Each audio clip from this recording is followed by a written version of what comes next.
Welcome back to Mr. Midnight. I'm your host, and tonight I need to warn you about something.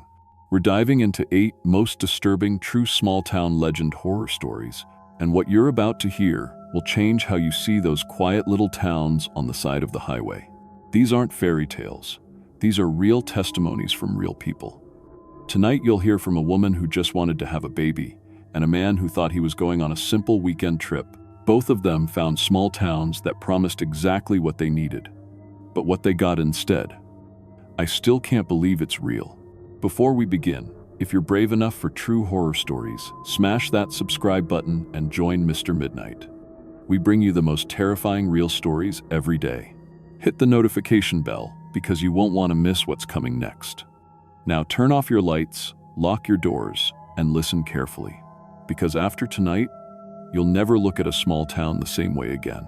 Let's begin with story number 1.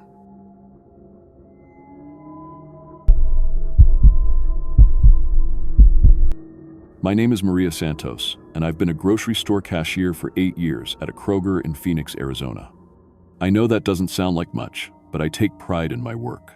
I know every regular customer by name, I can scan barcodes faster than anyone else on my shift, and I've never been short on my register even once. My husband, Diego, has been in construction for 12 years, and together we've saved every penny we could. We had one dream, to have a baby. But after 3 miscarriages in 2 years, that dream felt impossible. The doctors in Phoenix couldn't tell us why it kept happening. They ran test after test, but everything looked normal. I was 29 years old and felt like my body was failing me. Diego would hold me when I cried, telling me we'd figure it out, but I could see the pain in his eyes too. That's when my coworker Janet told me about Willowbrook, Kentucky. She said her sister had gone there after years of trying to have a baby, and now she had a healthy 2-year-old. Janet showed me an article on her phone about this tiny town with a population of 267 people that had the most amazing record in America. 0 babies had died there in 40 years. 0. The article said desperate mothers came from all over the country to give birth at their clinic.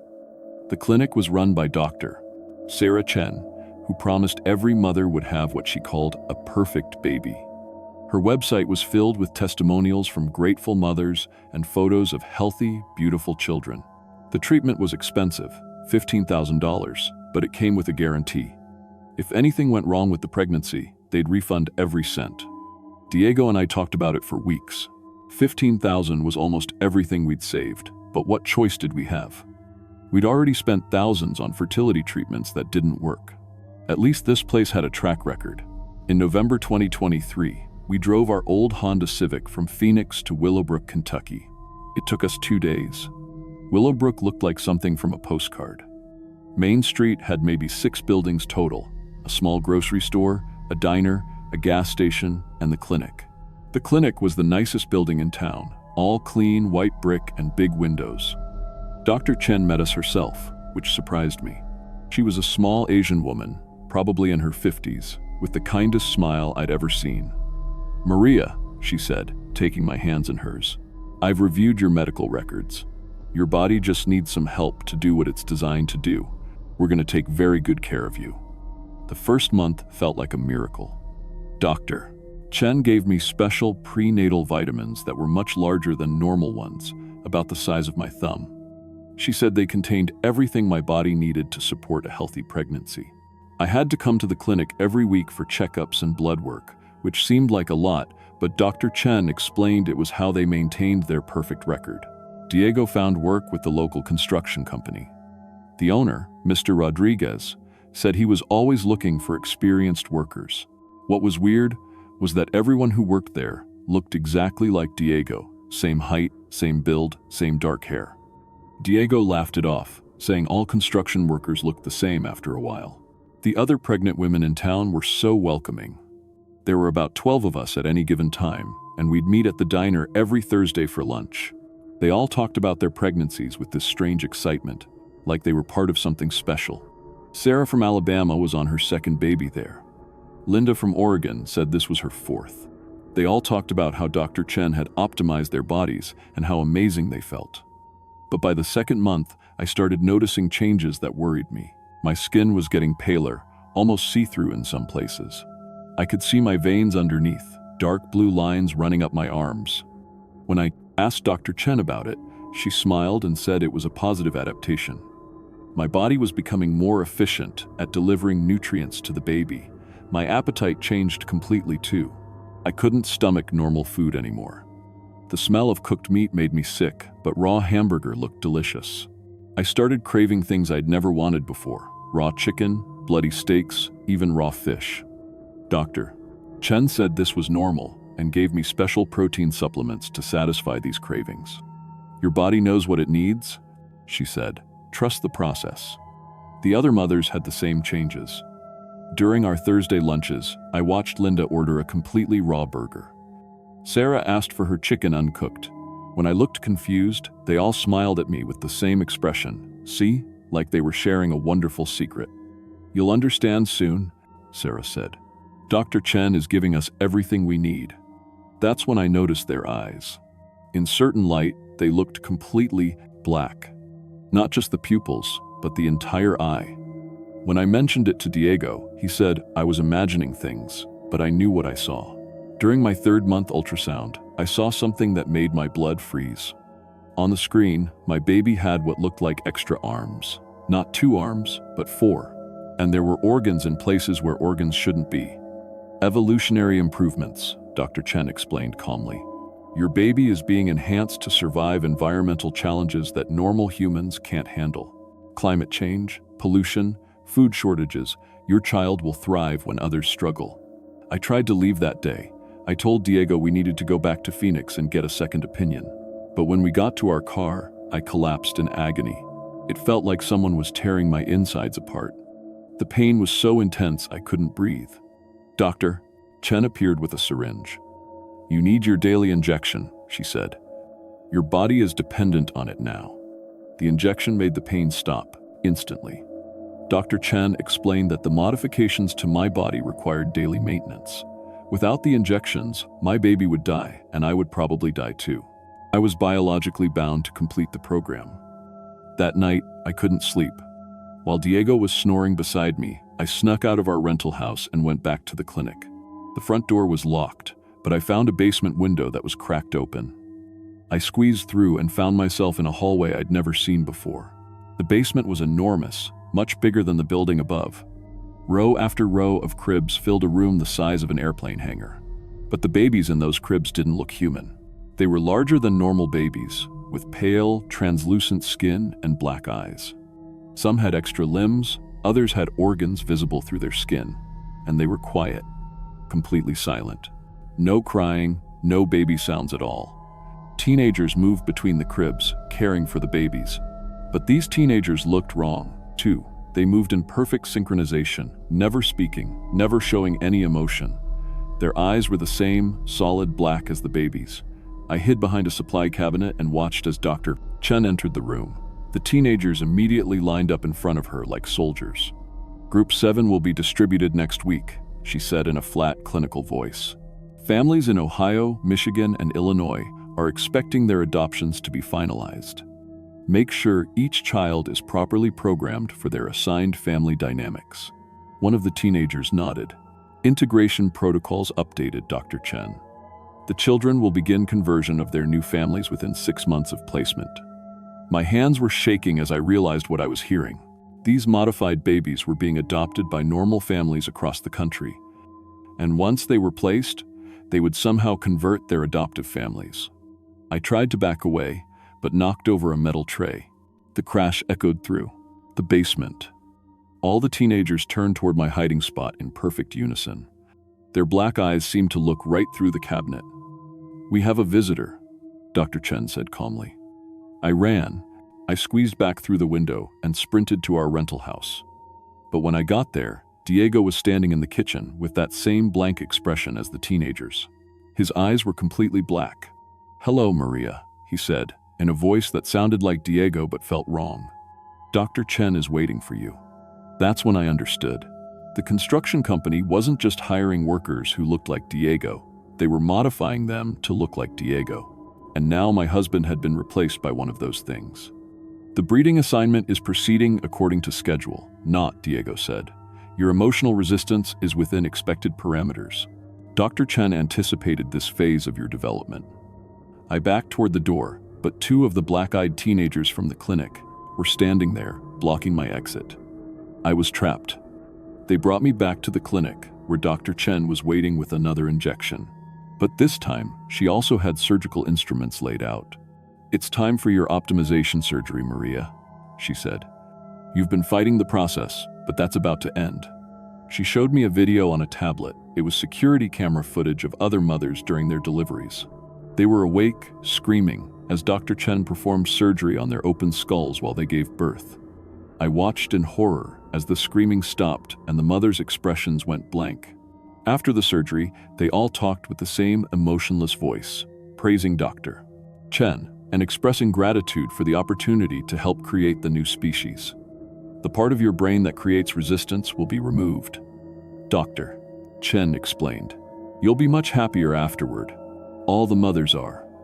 I tried to hurt myself to end the pregnancy, but my body wouldn't let me. When I tried to grab a scalpel, my hand stopped moving before I could reach it. When I tried to throw myself down the stairs, my legs refused to move. The modifications to my body included safeguards to prevent self-harm. Dr. Chen showed me more rooms in the basement. One was filled with women who were continuously pregnant, giving birth to modified babies every few months.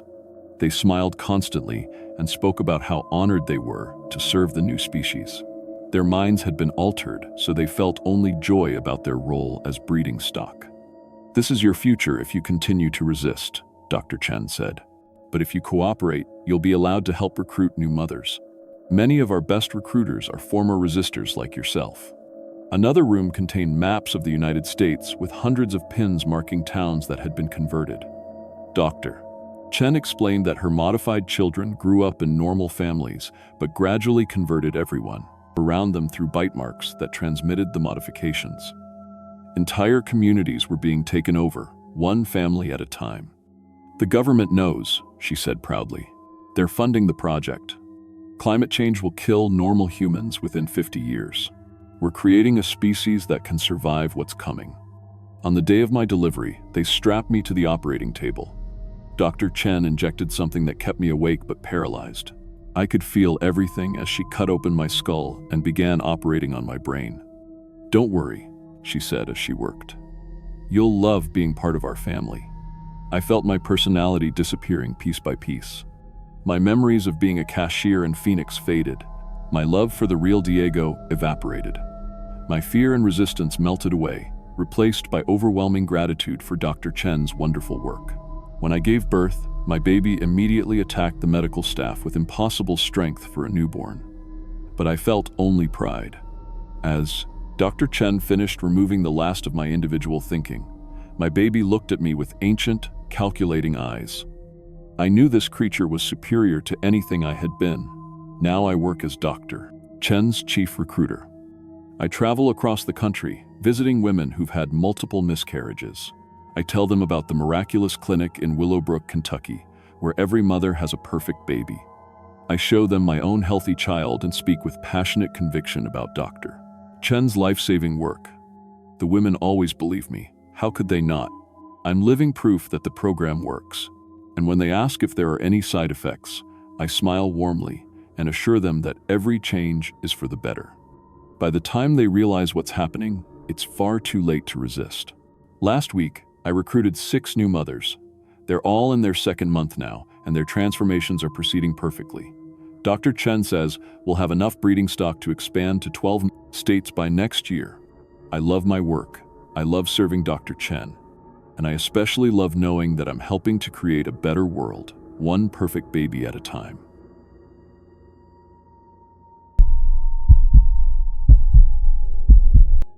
My name is Jake Morrison, and I've been delivering pizza for almost 8 years. I started right after high school when I couldn't afford college. At first, it was just supposed to be temporary. You know, make some quick cash while I figured out my life. But somehow 8 years went by. I knew every street in Little Rock like the back of my hand. I delivered to mansions, trailer parks, office buildings at 2 a.m., and sketchy neighborhoods where I had to keep my car running. I thought I'd seen it all, But what happened when I moved to Crimson Falls, Arkansas 6 months ago changed everything I thought I knew about small towns. Some places aren't meant for outsiders. Some traditions should never be honored. The divorce papers were signed on a Tuesday in March. Sarah had been pretty clear about what she thought of my career choices. 8 years of pizza delivery wasn't exactly the life she'd pictured when we got married. I can't say I blamed her. When the lawyer told me about the apartment in Crimson Falls, cheap rent, quiet town, fresh start, it sounded perfect. The listing said population 184. After years of dealing with city traffic and apartment neighbors who played music till 3 a.m., that sounded like heaven. The drive down to Crimson Falls took about 2 hours through winding Arkansas back roads. My GPS kept losing signal, but the paper directions I'd printed worked fine. The town was exactly what you'd expect. One main street with a few shops, a gas station, city hall, and houses scattered around like someone had just dropped them wherever they felt like it. The mountains around the town were covered in thick forests that looked like they hadn't been touched in decades. My new apartment was above the old hardware store. Mrs. Henderson, the landlord, was waiting for me with fresh-baked cookies and a smile that seemed too big for her face. "Welcome to Crimson Falls, Jake," she said before I'd even told her my name. "We're so excited to have you here." The apartment was small but clean. 2 rooms, a tiny kitchen, and a bathroom with a shower that actually had good water pressure. For $300 a month, I wasn't complaining. Mrs. Henderson explained that Tom's auto repair down the street was looking for help. "Tom's getting older, needs someone young and strong," she said. "Pays decent, and Tom's good people." I walked over to the auto shop that afternoon. Tom Willis was a big guy in his 60s with hands that looked like they'd been working on engines since he was born. He hired me on the spot after I told him I knew my way around cars. My dad had taught me the basics growing up, and I'd been fixing my own car for years to save money. "You picked a good time to move here," Tom said, wiping his hands on a greasy rag. "October's our big month. Blood Moon Festival's been happening for 150 years. Whole town comes together for it." That first week, everyone I met mentioned the festival. The lady at the grocery store, the beef guy at the gas station, even kids on bicycles would wave and say something about how excited they were for October. It felt good to be somewhere people were friendly. In Little Rock, I was just another delivery driver. Here, people actually remembered my name. The work at Tom's garage was satisfying in a way pizza delivery never was. I got my hands dirty, fixed real problems, and at the end of the day, I could see what I'd accomplished. Cars that came in, broken, left running, smooth. Tom was a good teacher, patient when I made mistakes, and quick to show me better ways to do things. About 2 weeks after I arrived, Mrs. Henderson knocked on my door with a group of people from town. "Jake, honey, we wanted to talk to you about something special," she said. Behind her were Tom, the mayor, and several other faces I recognized from around town. "We'd like to nominate you for Crimson King at this year's festival," the mayor said. He was a thin man with silver hair and eyes that seemed to look right through you. "It's a great honor. We usually reserve it for people who've brought fresh energy to our community." They explained that every year they chose one person to be the Crimson King or Queen. It involved some contests, tests of strength, intelligence, and character. The winner got special treatment all year long. Free housing, free meals, and the respect of the whole town. Think of it like being mayor, but better. Tom laughed. "The whole town takes care of you." I was flattered. These people barely knew me, but they already thought enough of me to offer this honor. I'd never won anything in my life. In school, I was average at best. Sarah used to say I had no ambition, no drive to be special. Maybe this was my chance to prove her wrong.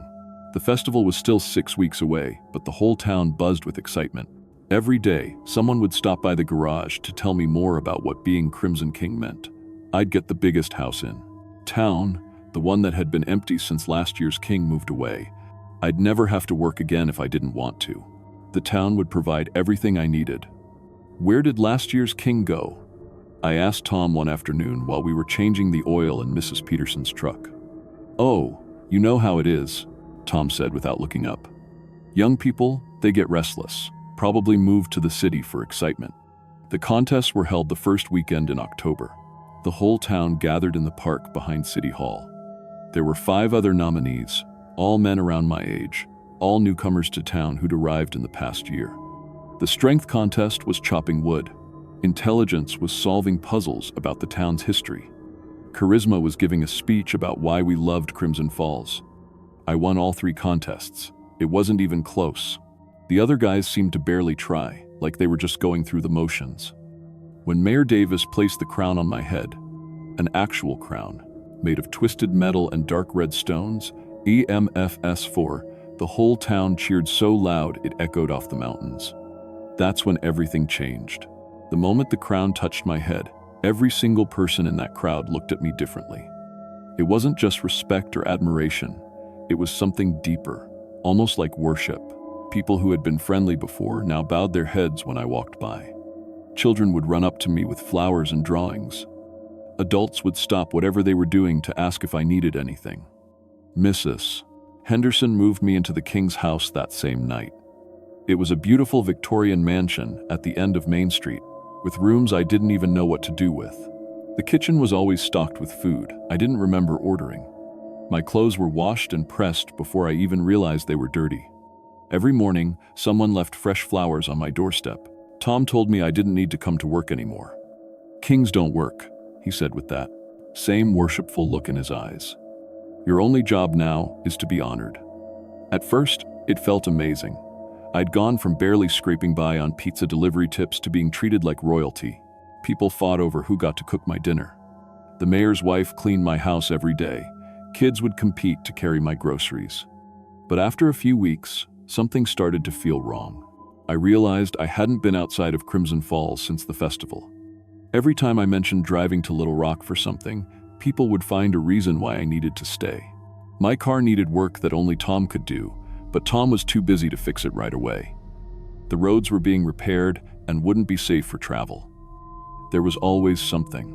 My daily duties as king included visiting the ceremonial chamber under City Hall. "It's where you commune with the previous kings and queens," Mayor Davis explained.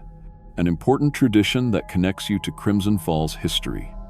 The chamber was reached through a door behind the mayor's office that led down 2 flights of stone stairs.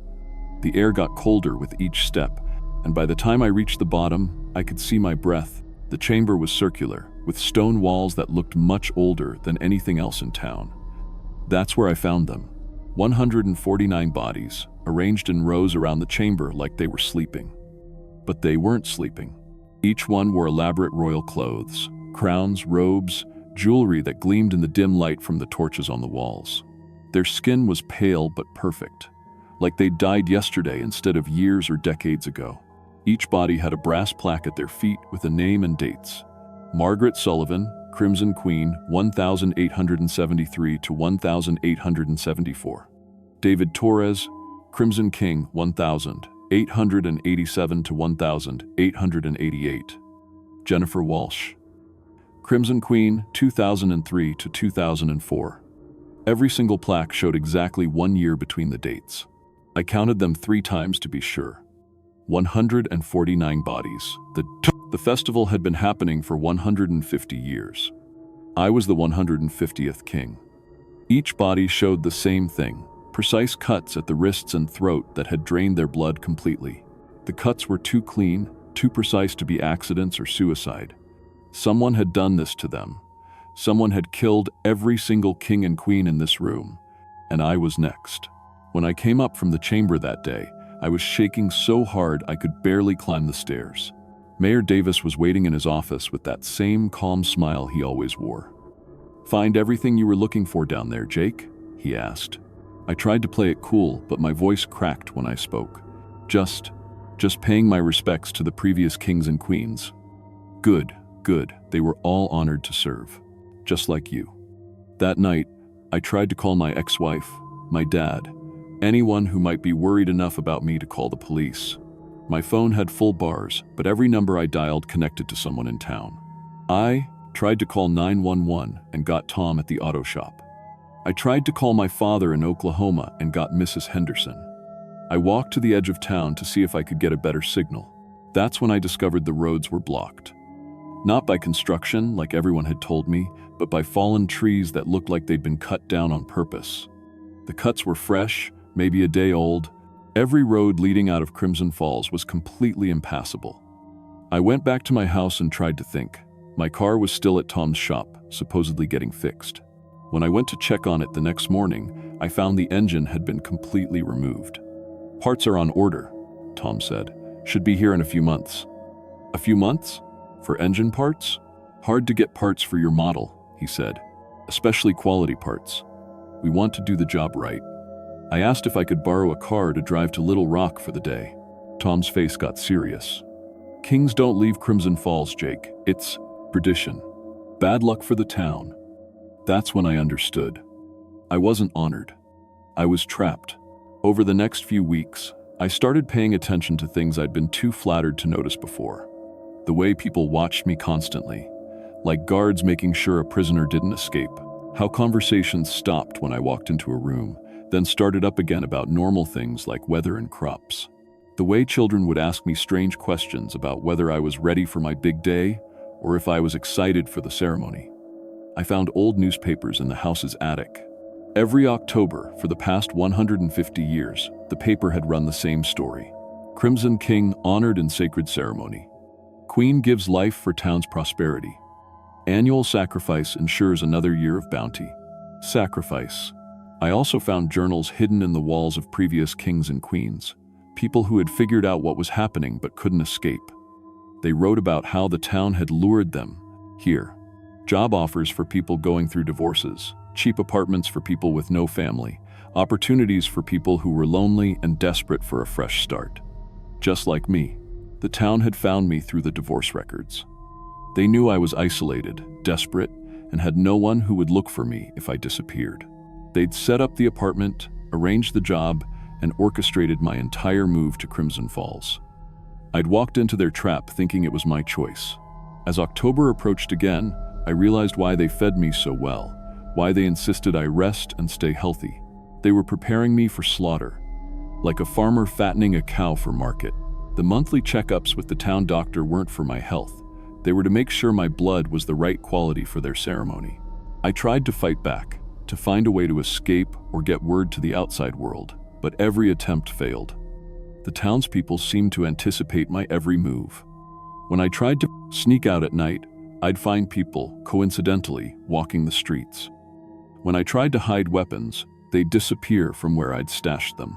A week before the festival, they started giving me special tea that made me feel calm and sleepy. "It's to prepare you for the ceremony, Mrs. Henderson explained. Helps with the spiritual transformation." The tea made me feel disconnected from my fear, like I was watching everything happen to someone else. I knew they were drugging me, but I couldn't seem to care as much as I should have. Part of me started to feel honored that 184 people considered my death so important. The night of the Blood Moon Festival, the whole town gathered around City Hall in robes the color of dried blood. They led me down to the ceremonial chamber, where 149 preserved kings and queens waited for their newest member. I was dressed in royal robes that felt heavier than they should have, and the crown on my head seemed to pulse with its own heartbeat. The ceremony began with singing. Songs I somehow knew all the words to, though I'd never heard them before. The townspeople surrounded me in a circle, each holding a silver cup that gleamed in the torchlight. Mayor Davis stepped forward with a knife that looked older than the town itself. "Jake Morrison, Crimson, King of 2024, do you willingly give your life's blood to ensure another year of prosperity for Crimson Falls?" The drugs made everything feel distant and dreamlike. I could see what was happening, but it felt like watching a movie about someone else's death. "Yes," I heard myself say. The knife was sharp enough that I barely felt it cut my wrists. The blood flowed into channels carved in the stone floor, directed toward drains that led to a collection chamber below. As my blood drained away, the townspeople filled their cups and drank, passing them around until everyone had participated in the communion. I stayed conscious longer than I expected to. Long enough to see them arrange my body on the empty throne at the center of the chamber. Long enough to hear Mayor Davis say, "Thank you, Jake. Your sacrifice will feed our town for another year." Long enough to see Mrs. Henderson pull out her phone and post a job listing for an auto mechanic in nearby towns, specifically targeting recent divorces and people with no family connections. My preserved body now sits on that throne, wearing the crown that I wore for exactly 1 year. And somewhere out there, another lonely, desperate person is reading a job listing that seems too good to be true, thinking they've finally caught a break.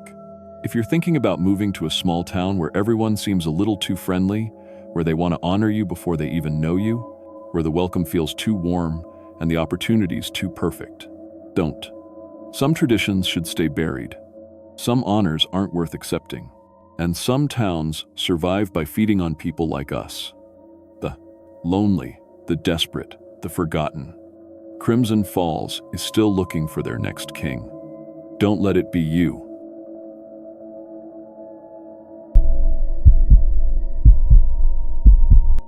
My name is Tom Barnes, and I've been an elementary school teacher for 12 years. I started teaching because I loved working with kids. Their curiosity, their energy, the way they see magic in everything. Linda and I both got our education degrees from Montana State, and we'd been teaching in Billings for almost a decade. We always talked about having our own family someday, maybe moving to a smaller town where we could really make a difference. But what happened in Haven Hills changed everything I thought I knew about children, about family, and about the things that hide behind innocent smiles. We found Haven Hills online while looking for teaching jobs in rural Montana. Population 203, one elementary school, and they were desperate for teachers. The pay was good, too good, really, for such a small place. But the school board said they valued education and wanted the best teachers money could buy. Linda and I figured it was our chance to finally start that family we'd been planning. Small town, good schools, safe environment for kids. It seemed perfect. The drive to Haven Hills took us through some of the most beautiful country I'd ever seen. Rolling hills covered in pine trees, crystal clear streams, and wide open skies. But as we got closer to town, I noticed something odd. We didn't see any kids playing outside. No bikes in driveways, no swing sets in backyards. For a town with an elementary school, it was strangely quiet. Haven Hills itself was like stepping back in time. Main Street had a general store, a diner, a post office, and not much else. The houses were old but well-maintained, with big front porches and white picket fences. Everyone we met was friendly, too friendly, maybe. They all asked about our plans to have children, like it was the most important thing in the world to them. The elementary school was a small brick building with 12 classrooms and about 60 students total. The principal, Mrs. Henderson, was a pleasant woman in her 50s who showed us around with obvious pride. "We have the most remarkable children here," she kept saying. "So well-behaved, so eager to learn. You'll love teaching them." We moved into a little house on Maple Street with a white fence and a big backyard, perfect for the family we hoped to have. Our neighbors, the Wilsons, came over the first night with a casserole and big smiles. They had twin boys, maybe 10 years old, who stood perfectly still behind their parents and said, "Nice to meet you, Mr. and Mrs. Barnes," in unison. Something about the way they stared at us made my skin crawl, but Linda thought they were adorable. That's when everything started getting weird. On our third day in town, Linda and I were unpacking boxes when we heard a knock at the front door. I opened it to find a little girl, maybe 9 years old, standing on our porch with a small suitcase. She had blonde curls and big blue eyes, and she was crying. "Uncle Tom, Aunt Linda," she said in a tiny voice. "My mommy and daddy died in a car crash. The lady at social services said I should come live with you now." I stared at her, completely confused. "I'm sorry, sweetie, but I think there's been a mistake. We don't have any nieces." The girl looked up at me with those huge blue eyes. "But I'm Sophie. I'm your brother's daughter. Don't you remember me?" Linda appeared behind me and gasped. "Oh my God, Tom, is this?" "I don't know who this is," I said. "We need to call someone." But Sophie was already walking past me into our house like she owned the place. She looked around and smiled. "It looks just like I remembered. Can I have my old room back? The one with the yellow wallpaper?" The thing was, we did have a room with yellow wallpaper. The previous owners had left it that way, and we hadn't gotten around to repainting yet, but there was no way this kid could have known that. An hour later, a woman from social services showed up at our door. Miss Patterson was tired-looking and harried, carrying a thick file folder. "Mr. and Mrs. Barnes, I'm here about Sophie's placement. Thank you so much for taking her in during this difficult time." Wait, I said. There's been some kind of mistake. We don't know this child. Miss Patterson looked confused and flipped through her papers. But you're listed as her legal guardians. You're her father's brother, aren't you, Mr. Barnes? Sophie's been telling everyone how excited she was to come live with Uncle Tom and Aunt Linda. She showed me documents, birth certificates, family photos, legal papers. Everything looked official. Everything said that Sophie Barnes was the daughter of my brother Michael, who had died in a car accident 2 weeks ago, along with his wife. The problem was, I didn't have a brother named Michael. I was an only child. This has to be fake. I told Linda that night after Sophie had gone to bed in her room. I don't have any siblings. My parents never had another child. But Linda was already getting attached. Maybe you forgot? Sometimes families lose touch. And look at these photos, Tom. She looks just like you did at that age. I stared at the family photos that had come with Sophie's paperwork. There I was, clear as day, standing next to a man who looked exactly like me. Michael Barnes, my alleged brother.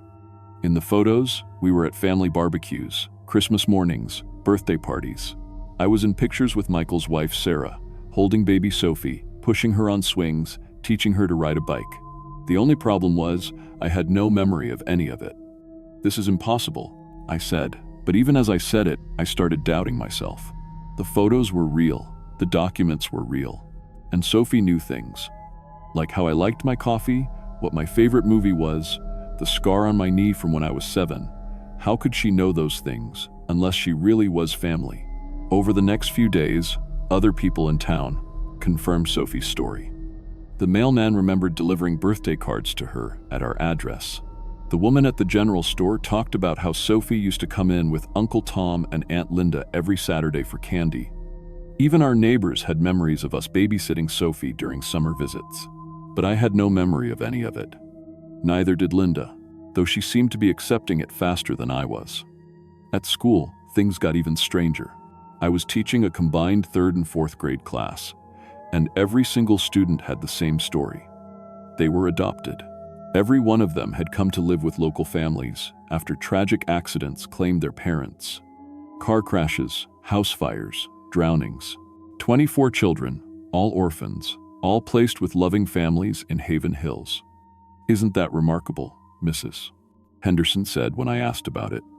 Our little town has such generous hearts. We take in children who have nowhere else to go. But when I looked at the school records, something didn't add up. Some of these kids had been in the same grade for years. Tommy Wilson, one of the twins I'd met on my first day, was listed as being in 4th grade in 2019, 2020, 2021, and now 2022. Either he was failing every year, or he wasn't aging normally. I mentioned this to Linda, but she just laughed. You're seeing mysteries where there aren't any, Tom. You're stressed from the move. Maybe you should see Dr. Martinez about something to help you relax. Dr.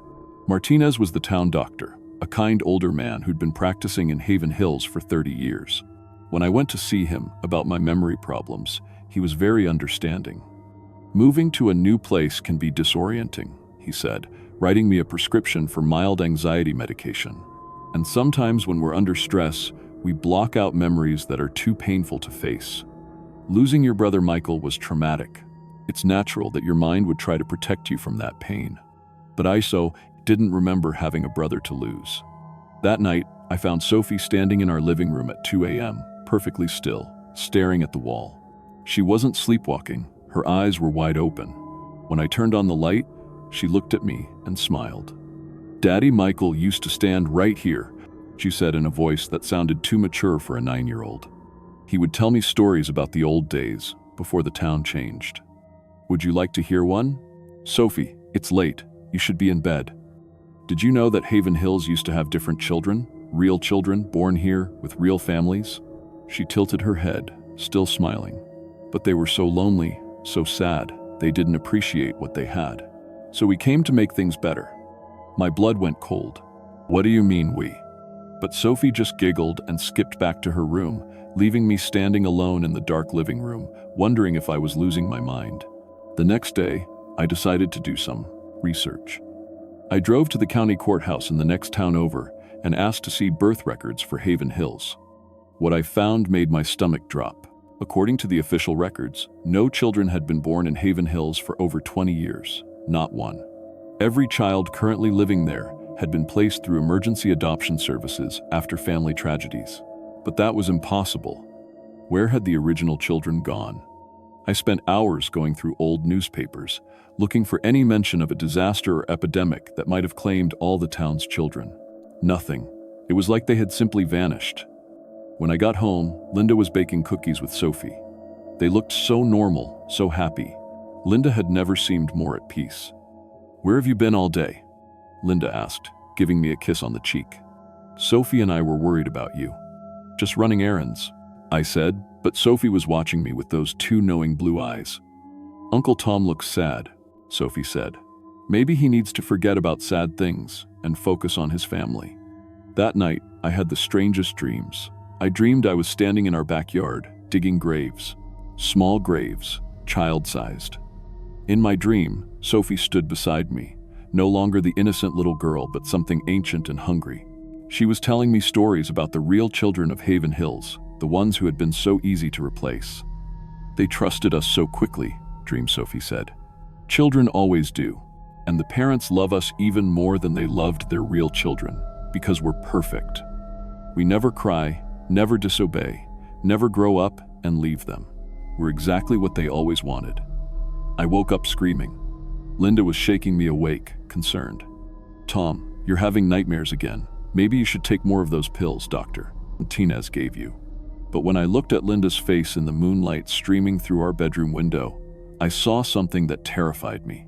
Her eyes were different, distant, like she was looking at me but not really seeing me. "Linda, do you remember our wedding?" I asked suddenly. She smiled.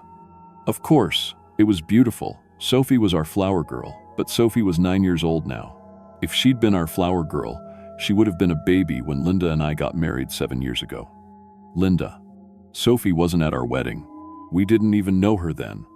Linda's smile never wavered. "Don't be silly, Tom. Sophie's always been part of our family. You must be thinking of someone else's wedding." The next morning, I couldn't find my research from the courthouse.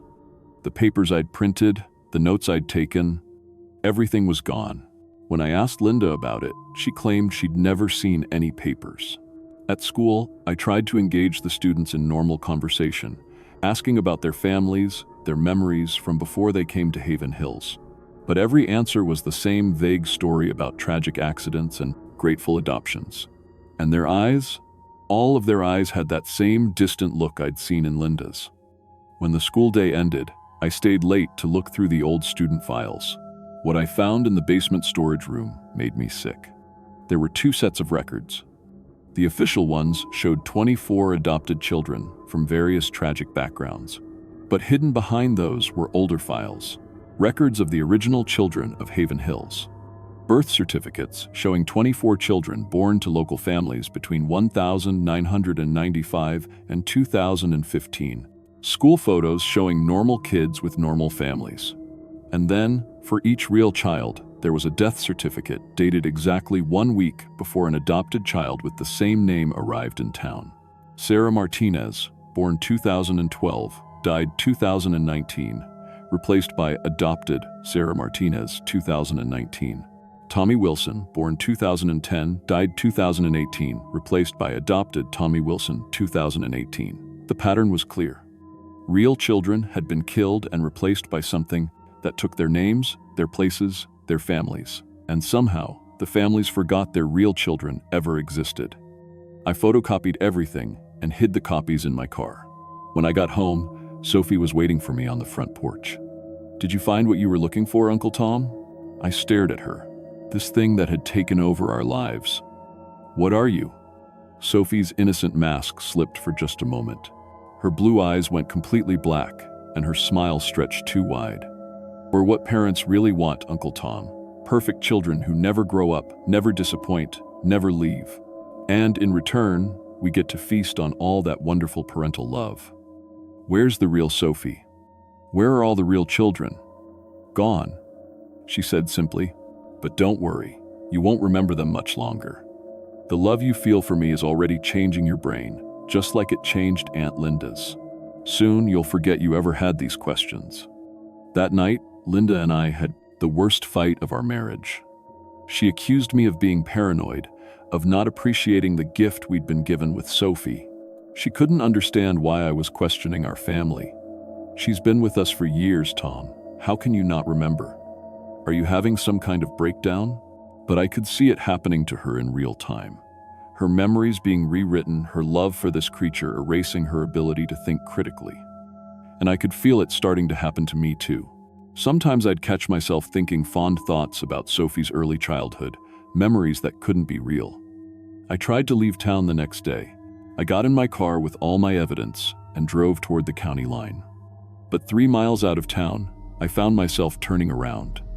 I couldn't remember why I'd wanted to leave. I couldn't remember what was in the box of papers on my passenger seat. By the time I got home, Linda and Sophie were decorating for Sophie's 10th birthday.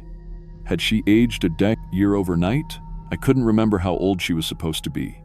"Welcome home, Daddy," Sophie said, and the word felt natural coming from her mouth. Of course she'd call me Daddy. I was her father figure now that Michael was gone. Poor Michael. I missed my brother so much. Wait, did I have a brother? The memories were becoming confused, tangled, real and false experiences blending together until I couldn't tell which was which. I loved Sophie. I'd always loved her. She was the daughter Linda and I had always wanted but couldn't have on our own. We were so grateful when she came to live with us after the accident. But sometimes, late at night when I couldn't sleep, I'd have flashes of clarity. I'd remember the mass graves I'd never actually seen but somehow knew were hidden in the forest behind the school. I'd remember the real children's faces from those hidden files. And I'd remember that Sophie wasn't human. But the memories would fade by morning, replaced by warm thoughts of family breakfasts and helping with homework and bedtime stories. 3 years have passed now. I teach at Haven Hills Elementary, where all my students are perfect angels who never cause trouble and never miss a day of school. I come home to my wife Linda and my daughter Sophie every evening, and we're the happiest family in town. Sophie is still in 4th grade, still 9 years old, still the perfect child every parent dreams of. Sometimes I catch myself staring at the forest behind the school, feeling like I should remember something important.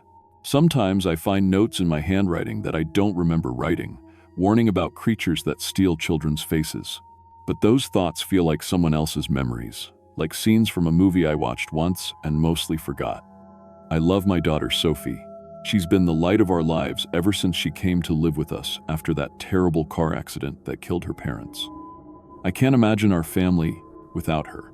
But deep in the part of my mind that the love hasn't reached yet, I'm still screaming about the mass graves and the stolen children and the ancient things that wear innocent faces while they devour families from the inside out. And sometimes, when Sophie looks at me with those 2 knowing eyes, I think she can hear that screaming, and she smiles.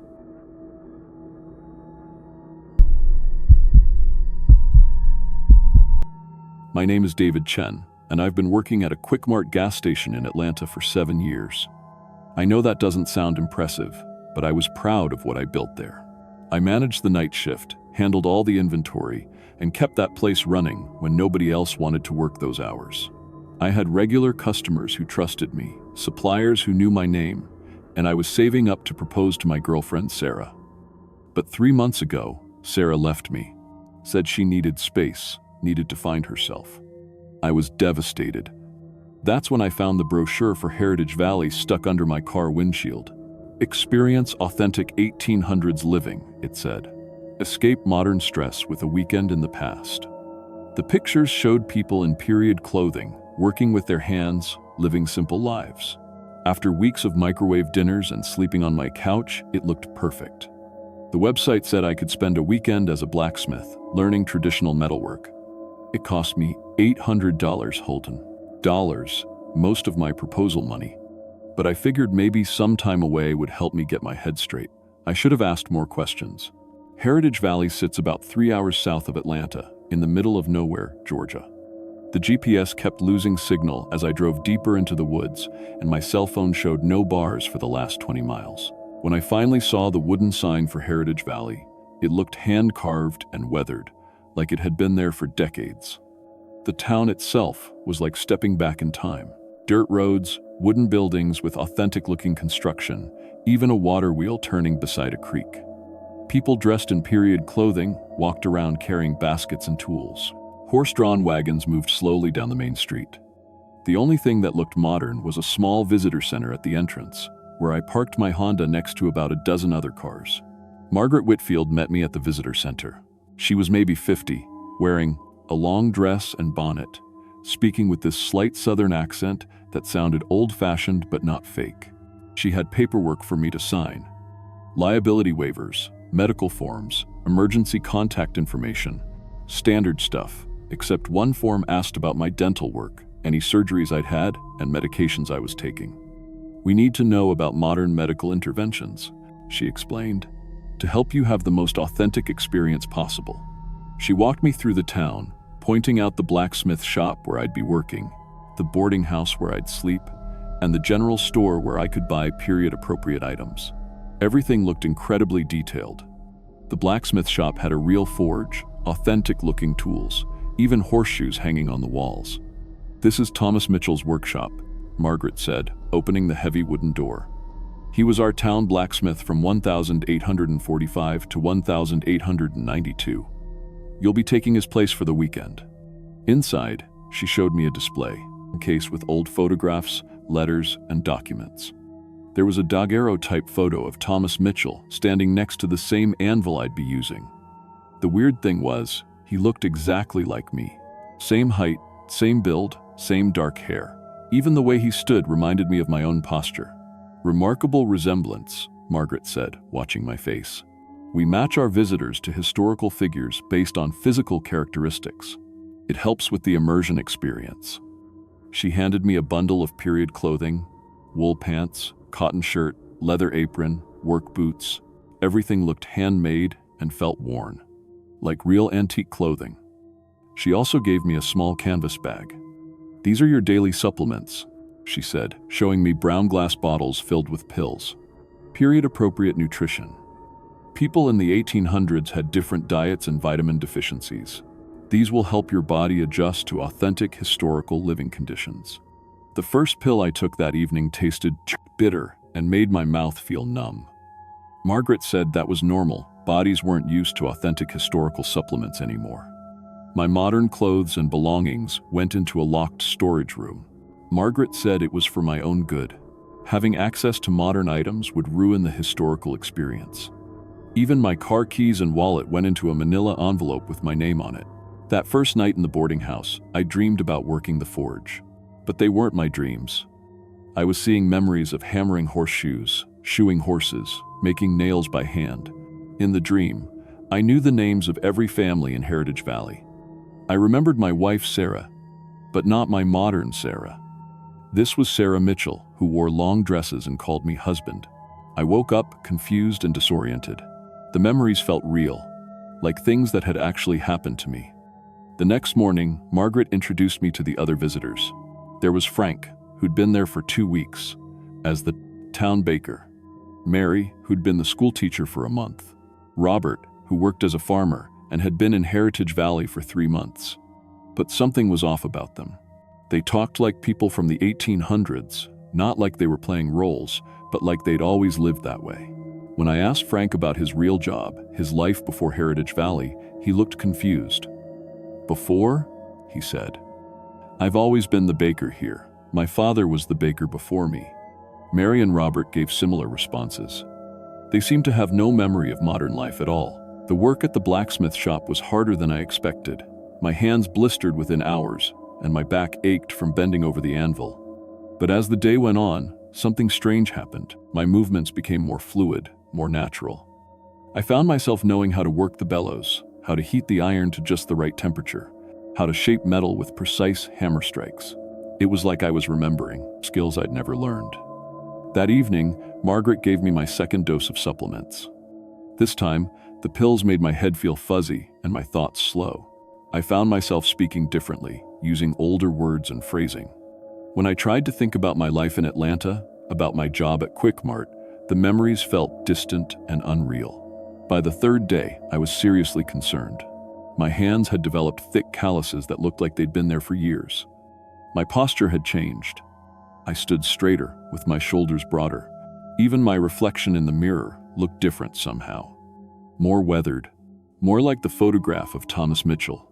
I tried to call Sarah from the visitor center phone, but the number didn't work. I asked Margaret about it, and she said long-distance calls weren't available. They disrupted the historical atmosphere. When I insisted it was an emergency, she showed me records that confused me even more.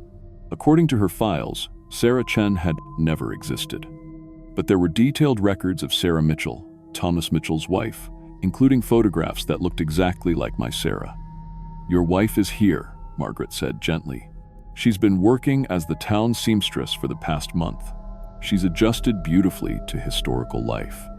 She led me to a small shop where a woman sat at a spinning wheel, wearing a long dress and bonnet. When she looked up, my heart stopped. It was Sarah, my Sarah, but she didn't recognize me at all. "Good afternoon," she said politely, with a slight accent I'd never heard from her before. "Are you in need of mending?" I said her name, tried to remind her about our life together, about our apartment in Atlanta. She just looked confused and a little frightened. "I'm sorry, sir, but I don't know what you're talking about. I'm Sarah Mitchell. I've lived in Heritage Valley my whole life." That night, I refused to take the supplements. I hid them under my mattress and tried to clear my head. The memories of Thomas Mitchell were getting stronger, while my own memories were fading. I could barely remember what a gas station looked like. Modern technology seemed strange and frightening.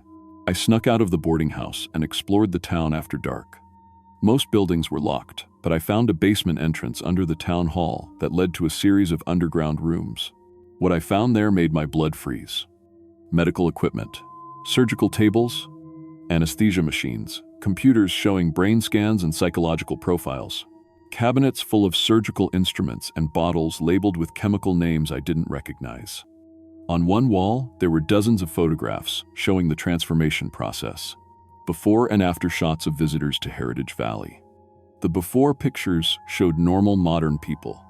The after pictures showed the same people, but changed. Their bone structure was different.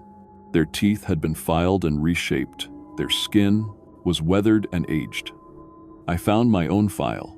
It contained photographs of me from when I arrived, plus brain scans and surgical plans. According to the documents, I was scheduled for final identity integration the next morning. The procedure involved surgical modification of my bone structure, dental reshaping, and something called memory core replacement. There were government seals on some of the documents. Department of Homeland Security, CDC. This wasn't just some tourist attraction, it was a federal project. The files explained everything. Heritage Valley was creating backup populations, people who could survive if modern civilization collapsed. Environmental disasters, economic collapse, nuclear war. They were preparing historically accurate humans who could rebuild society using pre-industrial technology. But they weren't just training people. They were creating them, surgically altering visitors to match historical physiology, then using brain surgery to implant complete historical identities. The supplements contained chemicals that made the brain more receptive to modification while weakening modern memories. I found Sarah's file too. She'd been brought here a month before me, not by choice. She'd been kidnapped from our apartment and told I'd broken up with her. The psychological conditioning made her believe she'd always been Sarah Mitchell. According to the files, there were 12 Heritage Valley sites across the country, each one creating populations from different historical periods. Medieval villages, colonial settlements, Civil War towns, all funded by the government as backup plans for social collapse. I heard footsteps upstairs and quickly photographed what I could with an old digital camera I found. But when I tried to leave, I found the basement door locked from the outside. Motion sensors had detected my presence. Margaret found me there an hour later, along with 2 men in medical scrubs. "I'm sorry. You discovered this." "David," she said. "Or should I say Thomas? You were responding so well to the gradual process. Now we'll have to accelerate your integration." They sedated me, but not completely. I could feel everything as they moved me to the surgical suite. The anesthesia was period-appropriate, presa, ether, and laudanum, presa, just enough to prevent movement but not enough to block consciousness. I felt them drilling into my skull, felt the electrical probes going into my brain, Felt my memories being deleted piece by piece and replaced with Thomas Mitchell's complete life history. They worked for hours, narrating the procedure like a medical textbook, removing modern language centers, implanting historical speech patterns, deleting contemporary social relationships, installing period-appropriate family structure. The last thing I remembered as David Chen was seeing Sarah on the surgical table next to me, undergoing the same procedure. Her eyes were open, terrified, as they systematically erased who she was and replaced her with Sarah Mitchell. Then darkness. I woke up as Thomas Mitchell. I am Thomas Mitchell. I have always been Thomas Mitchell. I am the blacksmith of Heritage Valley, Georgia, and my family has worked this forge for 3 generations. My wife Sarah and I have been married for 5 years, and we live a simple, honest life in this beautiful community. Sometimes I have strange dreams about metal carriages that move without horses, about buildings tall as mountains, about talking to people through magical boxes. But these are just nightmares, products of an overworked mind. Yesterday, while cleaning out an old storage room in my shop, I found a curious collection of items. Strange clothes made of materials I don't recognize, a small plastic rectangle with the name David Chen, and a photograph of someone who looks remarkably like me. There was also a ring in a small box, with an inscription that read, "For Sarah, my dudit do everything." I showed these items to my wife, but she didn't recognize them either. We decided they must belong to some traveler who passed through years ago. I placed them in the town hall's Lost and Found, where they sit gathering dust. My wife and I are very happy here in Heritage Valley. We have good work, good friends, and a peaceful life. Sometimes visitors come to experience our authentic historical community, and we're always glad to share our traditional ways with them. Just last week, a lovely young couple arrived. They seemed troubled by something from their modern lives, seeking the peace that comes from simpler times. Margaret Whitfield is helping them adjust to our ways. They should be ready for final integration any day now.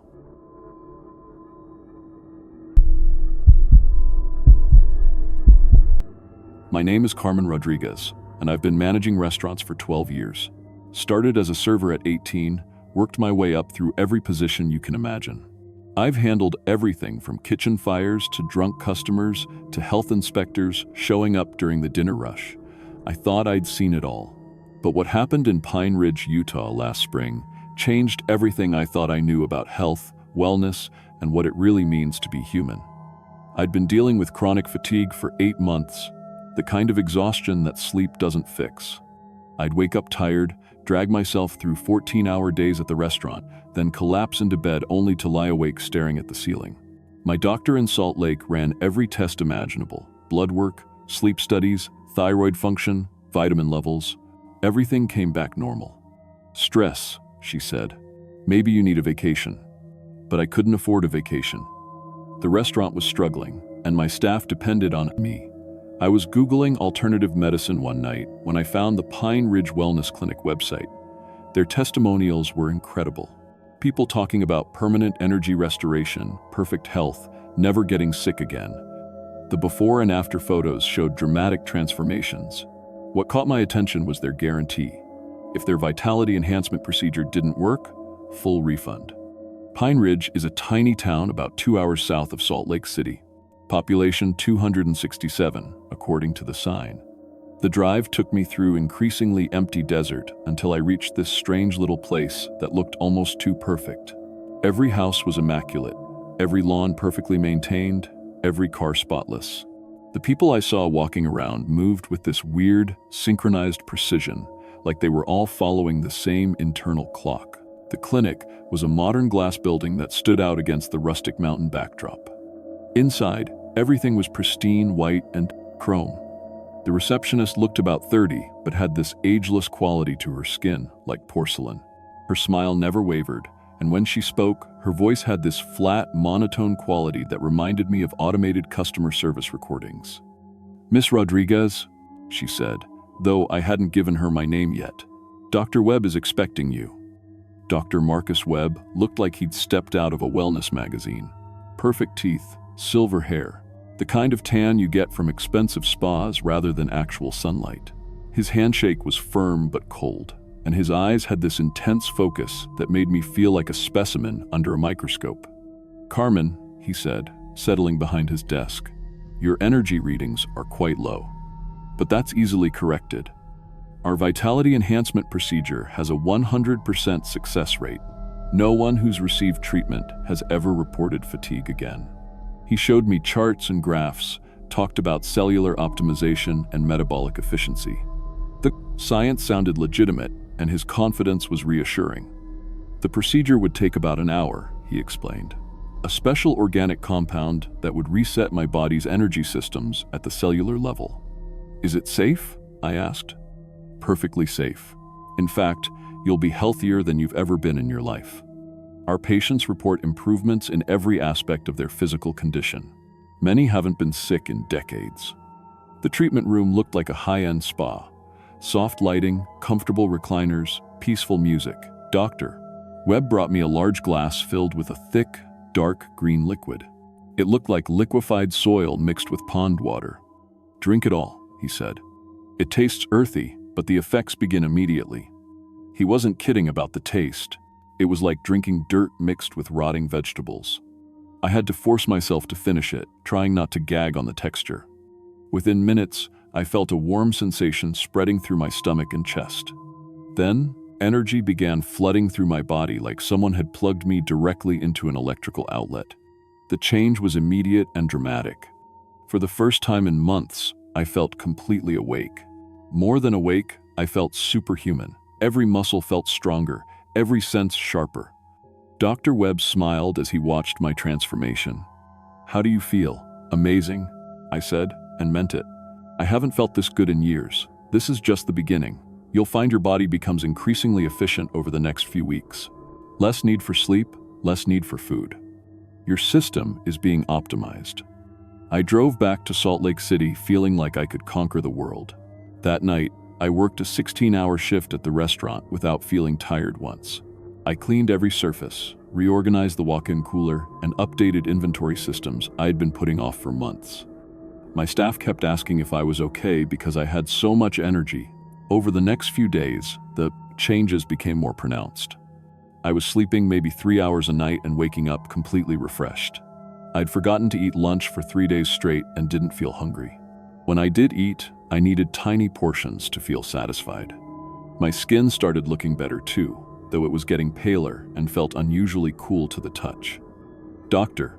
Webb had scheduled a follow-up appointment for 2 weeks after the procedure. When I arrived, the waiting room was full of other patients. What struck me was how similar they all looked. Pale skin, bright eyes, and this strange stillness about them. They weren't fidgeting or checking their phones like normal people in waiting rooms. They just sat perfectly still, staring ahead with identical slight smiles. "Carmen," Dr. Webb said when I entered his office. "You look wonderful. How are you feeling?" "Great, but..." I pressed my hand to my stomach.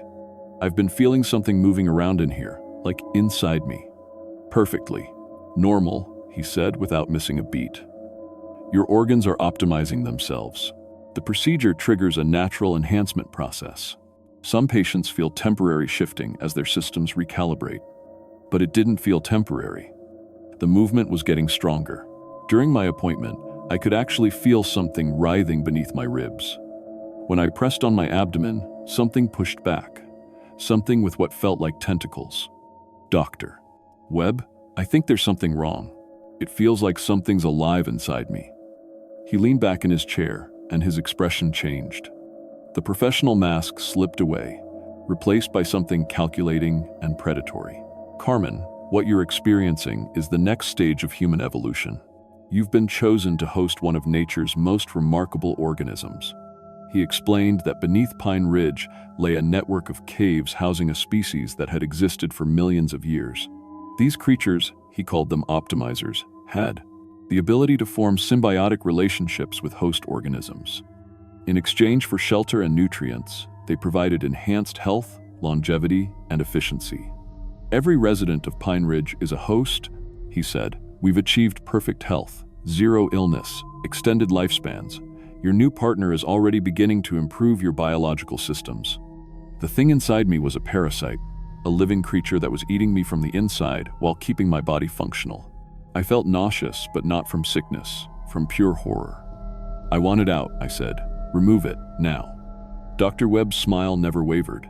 "I'm afraid that's not possible. The optimizer has already begun integrating with your circulatory and nervous systems. Removal would be fatal. Besides, you'll soon understand the benefits." I stumbled out of his office and into the waiting room, where those pale, still patients sat in their chairs. As I passed them, they all turned their heads to look at me in perfect unison. Their identical smiles never changed. That night, I researched Pine Ridge online. The town's medical records were public, and what I found was impossible. No deaths from illness in 30 years.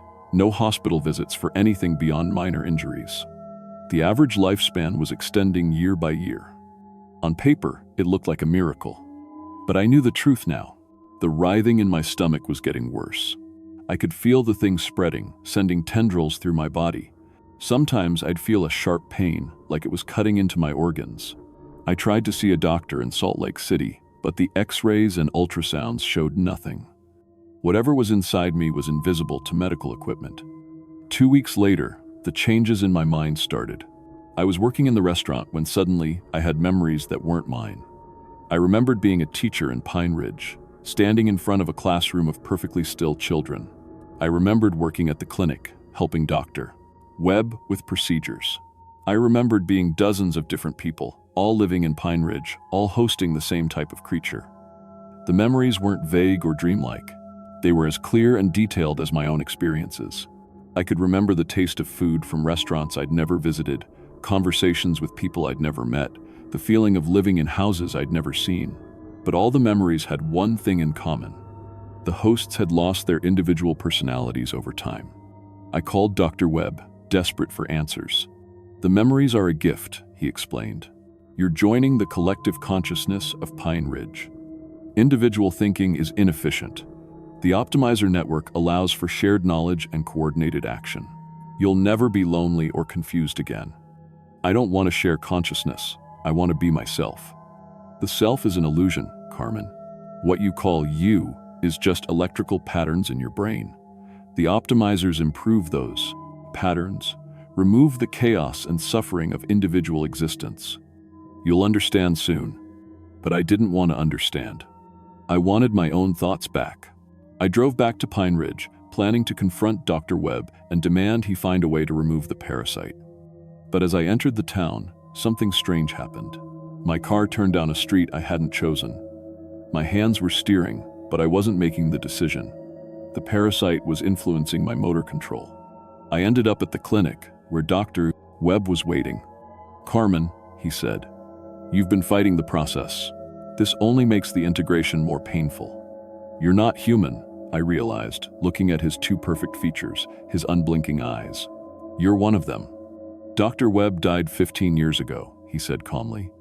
"I'm what he became. Improved, optimized. The parasites don't replace us, Carmen. They complete us." He showed me to a room where other recent patients lay on beds, IV lines running from their arms to glass containers filled with the same dark liquid I'd drunk. They were awake but motionless, staring at the ceiling with empty expressions. "The final stage," Dr. Webb explained.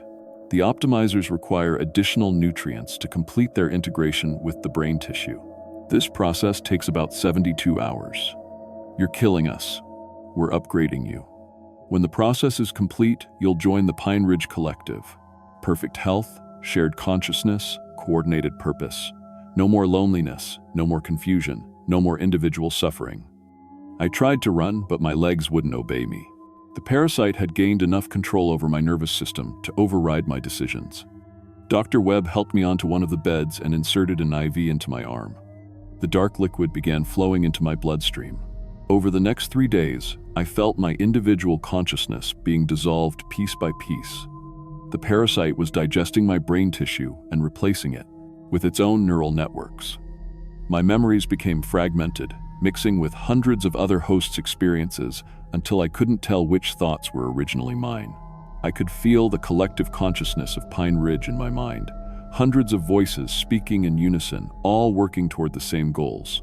The parasites weren't just improving individual humans, they were creating a hive mind that would eventually spread beyond Pine Ridge. On the final night, I felt the last of my individual personality slip away. Carmen Rodriguez ceased to exist as a separate entity. I became part of something larger, more efficient, more optimized.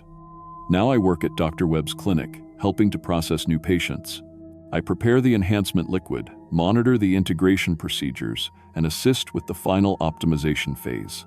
My movements are perfectly coordinated with the other staff members because we share the same controlling intelligence. But somewhere deep in the collective consciousness, a fragment of Carmen Rodriguez still exists. She's screaming, fighting, trying to warn the new patients about what's really happening to them. The parasites find this resistance amusing.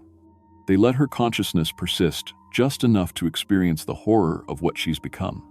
Every day, new patients arrive seeking wellness and vitality. They drink the dark liquid willingly, grateful for the promise of perfect health. They have no idea they're feeding themselves to creatures that will hollow them out and wear their bodies like suits. I watch them undergo the same transformation I experienced. I see the joy in their faces as they feel superhuman energy for the first time. I see the confusion when they realize something is wrong. I see the terror when they understand what's happening to them. And through it all, the fragment of Carmen Rodriguez screams warnings that my mouth can never speak, while my hands continue preparing the enhancement liquid for the next grateful patient. The optimization continues. The collective grows stronger, and somewhere in the network of shared consciousness, what's left of humanity fights a battle it can never win against creatures that have perfected the art of making their victims grateful for their own consumption.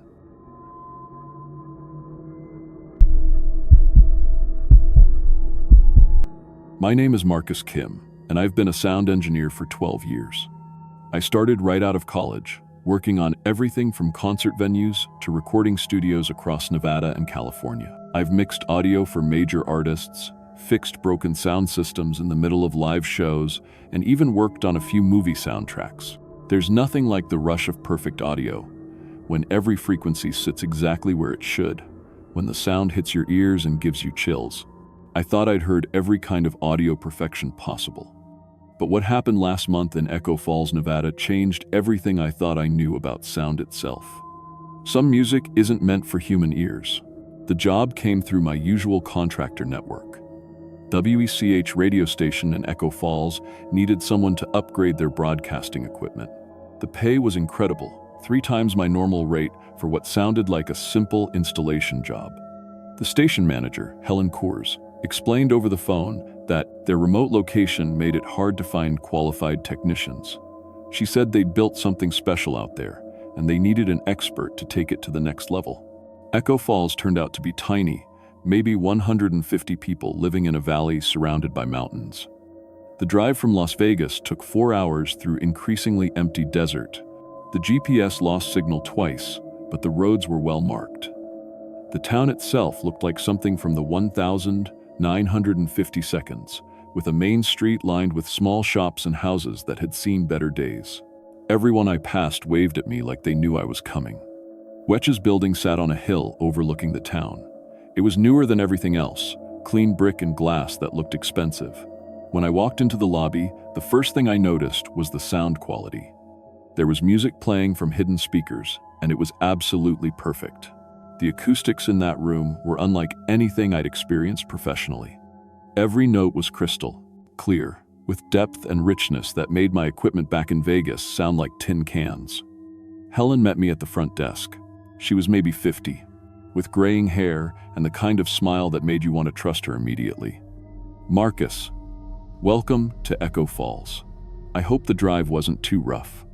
"The drive was fine, but this sound system is incredible. What kind of setup are you running?" Her smile got wider. "That's what makes this place special. The mountains create a natural acoustic chamber. We've just learned how to work with it. Come on, let me show you around." The tour started with the standard stuff: control rooms, offices, storage areas. Everything was modern and well-maintained. The equipment was top of the line, better than what I'd seen at major stations in Las Vegas. But it was the sound that kept catching my attention. No matter where we went in the building, the music followed us with perfect clarity. There were no dead spots, no feedback, no distortion. The acoustics defied everything I knew about sound engineering. "Your broadcast range must be incredible with this setup," I said as we walked down a hallway lined with gold and platinum records. "We reach listeners across 3 states. People drive hundreds of miles just to visit us after hearing our signal. There's something about our music that draws people in." She wasn't exaggerating. The parking lot had license plates from California, Utah, and Arizona. I'd passed cars on the highway with WECH bumper stickers. For a tiny station in the middle of nowhere, they had serious reach. The main studio was where things got interesting. The mixing board was custom built, with controls I didn't recognize. The monitors were arranged in a configuration I'd never seen before. Instead of the standard stereo setup, they had speakers positioned in a complex geometric pattern around the room. "We call this our acoustic chamber," Helen said, gesturing to the studio. "This is where the magic happens." I ran my hands over the mixing board, checking the specifications. The frequency range was incredible. It went way beyond normal human hearing, both higher and lower than standard equipment. "Who designed this system?" "Oh, we developed it ourselves over the years. Trial and error, you know. But we've got it working exactly how we want it now." The music that was playing stopped, and for a moment, the silence was absolute. Then a new song began, and I felt something I'd never experienced before. The melody seemed to wrap around my brain, finding frequencies I didn't know existed. My throat started tingling, like when you're about to cough, but pleasant somehow. That's incredible. How are you getting those harmonics?" Helen's eyes lit up. "That's proprietary, but I think you're going to help us make it even better." Over the next hour, she showed me the equipment I'd be working with. Most of it was standard broadcasting gear, just higher end than usual. But there were components I didn't recognize, custom-built pieces that seemed to process audio in ways I couldn't figure out. The installation manual was incomplete, with pages that just said, "See acoustic chamber specifications." "Where are these acoustic chamber specifications?" I asked. "Oh, that's downstairs. We'll get to that tomorrow. Tonight, why don't you get settled in? We've set up a room for you at the boarding house. Mrs. Patterson makes excellent dinner." The boarding house was a 5-minute walk from the station. Mrs. Patterson was an elderly woman who barely spoke above a whisper. When I tried to make conversation, she just pointed to her throat and shook her head. She handed me a notepad, and I realized she couldn't talk at all. "Throat surgery," she wrote. "But the music is worth it." That seemed like an odd thing to say, but I figured she meant the radio station provided good entertainment for the town. Dinner was served in a dining room with 5 other guests, all visitors who'd driven in to hear WECH's broadcasts in person. They talked constantly about the music, how beautiful it was, how it made them feel, how they couldn't get enough of it. One woman from Phoenix said she'd been coming every month for 2 years. A man from Salt Lake City had quit his job to move to Echo Falls permanently. "The music here is different," he explained. "It gets into your head, you know. Once you hear it properly, everything else sounds flat and empty." I understood what he meant. After just a few hours in town, regular audio sounded dull to me. Even my high-end headphones felt inadequate compared to what I'd heard at the station. That night, I lay in bed listening to WECH through the radio on the nightstand. The music was beautiful, but there was something underneath it, harmonics that seemed to vibrate in my chest and throat. I found myself humming along, trying to match the frequencies. My voice felt different, more flexible somehow. I'd never been much of a singer, but the melodies seemed to pull sounds out of me I didn't know I could make. The next morning, Helen took me down to see the acoustic chamber specifications.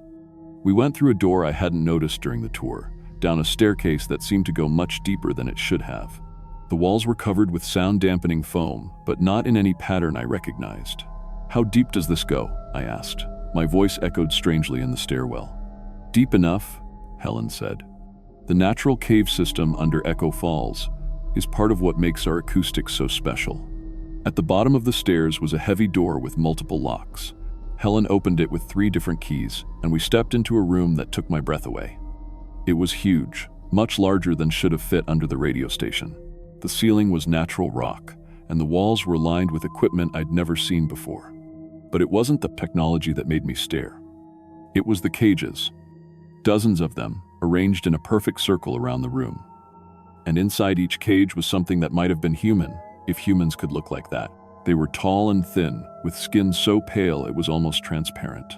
I could see their internal structure through their flesh. Not bones and organs like you'd expect, but something else entirely. Their throats were massive, extending down into their chests in complex chambers and tubes. Their mouths were wider than human mouths should be, and when they breathed, I could hear harmonic tones. "What the hell are those?" I whispered. "Our performers," Helen said, like it was the most natural thing in the world. "They're the source of our beautiful music." The creatures had noticed us. They were turning toward our voices, and their throat chambers began to glow with a soft internal light. The sound that came from them was indescribable, pure melody that seemed to bypass my ears and resonate directly in my bones. I felt my throat responding, tingling and warming as the harmonics washed over me. The creatures were studying my voice, incorporating my breathing and heartbeat into their song.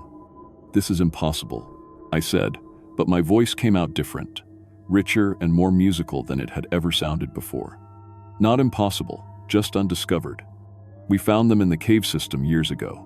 They're a completely new species, Marcus. They communicate through music, and they create the most beautiful sounds anyone has ever heard." I wanted to run, but the music was so beautiful that my legs wouldn't move. The creatures were singing directly to me now, their song pulling responses from my throat that I couldn't control. I was harmonizing with them automatically, my voice blending with theirs in ways that felt absolutely perfect. "They like you," Helen said. "Sound engineers always produce the best music. Your vocal training has prepared you perfectly." "Vocal training? I'm not a singer." "Oh, but you are. All those years working with audio, listening to frequencies, training your ear, you've been developing your voice without realizing it. Your throat muscles are precisely conditioned. Your vocal cords are exactly what they need." That's when I saw the feeding mechanism. Tubes ran from each cage to a central collection unit, and those tubes were stained with something dark. There were medical instruments on nearby tables, these surgical tools, designed for precise cutting. The creatures' songs grew more intense as I looked at the equipment, and I realized they could smell my fear. "What do you feed them?" I asked, though I was starting to understand. "Human vocal tissue," Helen said matter-of-factly. "They need fresh voices to maintain their song production. The townspeople contribute regularly, of course. It's a small sacrifice for such beautiful music." I remembered Mrs. Patterson's whispered voice, and the man at dinner who'd quit his job to move here. I looked around the chamber and realized that several of the monitoring stations had nameplates, previous sound engineers who'd come to upgrade the equipment. The music is addictive, Marcus. Once you hear it properly, once you become part of it, you'll never want ordinary sound again. And your voice, your specifically trained voice, will help them create music more beautiful than anything that's ever existed. The creature's song was growing louder, and I could feel my throat changing as I listened. The harmonics were preparing my vocal cords, conditioning them for harvest. My voice was becoming more musical with every breath, but it was also becoming less human. I tried to move toward the exit, but Helen pressed a button on her control panel. The room filled with speakers, and the creature's music surrounded me completely. It was so beautiful that I fell to my knees, tears streaming down my face. I had never heard anything so perfect in my life. "Don't fight it," Helen said gently. "The harvesting is painless. You'll be conscious the whole time, listening to your voice become part of something greater. And afterward, you'll help us maintain the equipment. The previous engineers are all still here, in a way." The surgical table in the center of the room was prepared with restraints and monitoring equipment. The creatures were reaching through their cage bars toward me, their songs growing more urgent. They wanted my voice. They needed it. I realized with horror that I wanted to give it to them. The music had gotten into my brain, rewiring something fundamental about how I heard sound. Regular audio would never satisfy me again. Only this perfect, supernatural harmony could give me what I now craved. And the only way to be truly part of it was to sacrifice my voice to the creatures. Helen helped me onto the surgical table, and I didn't resist. The creatures sang a lullaby as she prepared the harvesting equipment, their music keeping me calm and peaceful. I could hear my future in their song, my voice transformed into something beautiful beyond human understanding. The last thing I remember clearly was the first cut, and how my voice rose in harmony with the creature's song as my vocal cords were carefully removed. The pain was nothing compared to the beauty of hearing myself become part of their eternal music. I work at WECH now, maintaining the equipment with hand signals and written notes. I can't speak anymore, but I can hear my voice singing through the creatures every day, creating music so beautiful that new visitors arrive weekly, drawn by frequencies that promise transcendent audio experiences. Sometimes I catch them looking at the harvesting equipment with the same hunger I felt, and I know they'll trade their voices too. The music is worth everything. Trust me, once you hear it properly, you'll understand why we can never let it stop.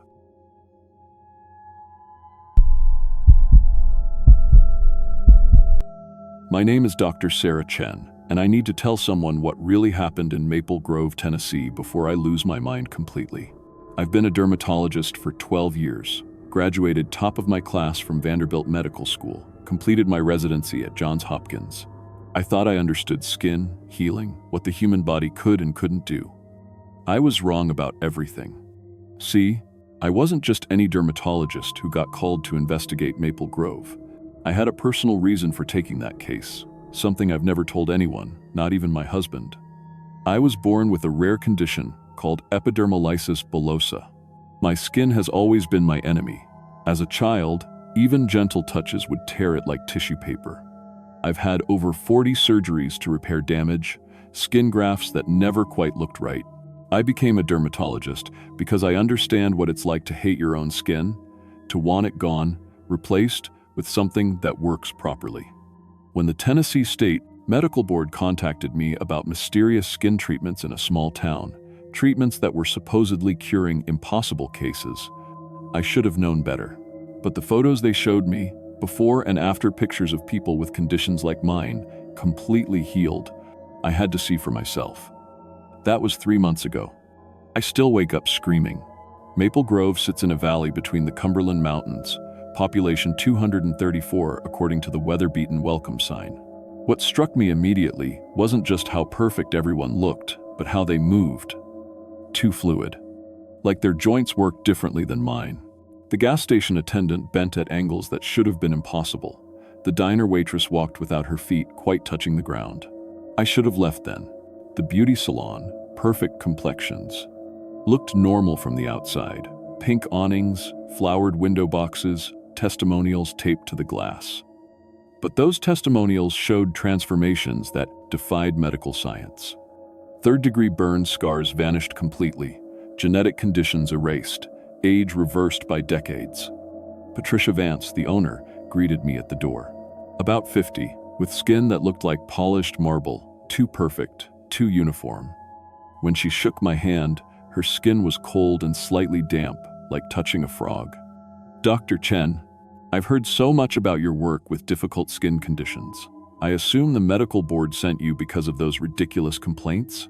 She led me through the main salon, standard equipment, professional setup, but that smell, earth and decay mixed with something sweet, like flowers rotting in soil. It made my stomach turn, but I forced myself to stay professional. I'd like to understand your treatment methods, I said. The results in these photos are extraordinary. Patricia's smile never wavered. Natural mountain minerals, doctor, found only in the caves beneath Maple Grove. My family's been mining them for generations. That's when I met Jenny Walsh. Jenny was supposedly from Nashville, a former bank teller who'd come to Maple Grove for treatment of severe acne scarring. She looked maybe 25. Flawless skin, but something was wrong with her eyes. Too large, completely black, no visible iris or pupil. When she spoke, her voice had this wet quality, like she was speaking through water.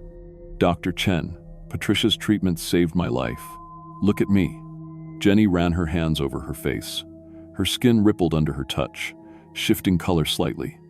I used to hide from mirrors. Now I'm perfect. I asked Jenny about her treatment process. She described daily applications of a thick substance that smelled like wet earth. The treatments had started 6 months ago, once a week at first, then daily.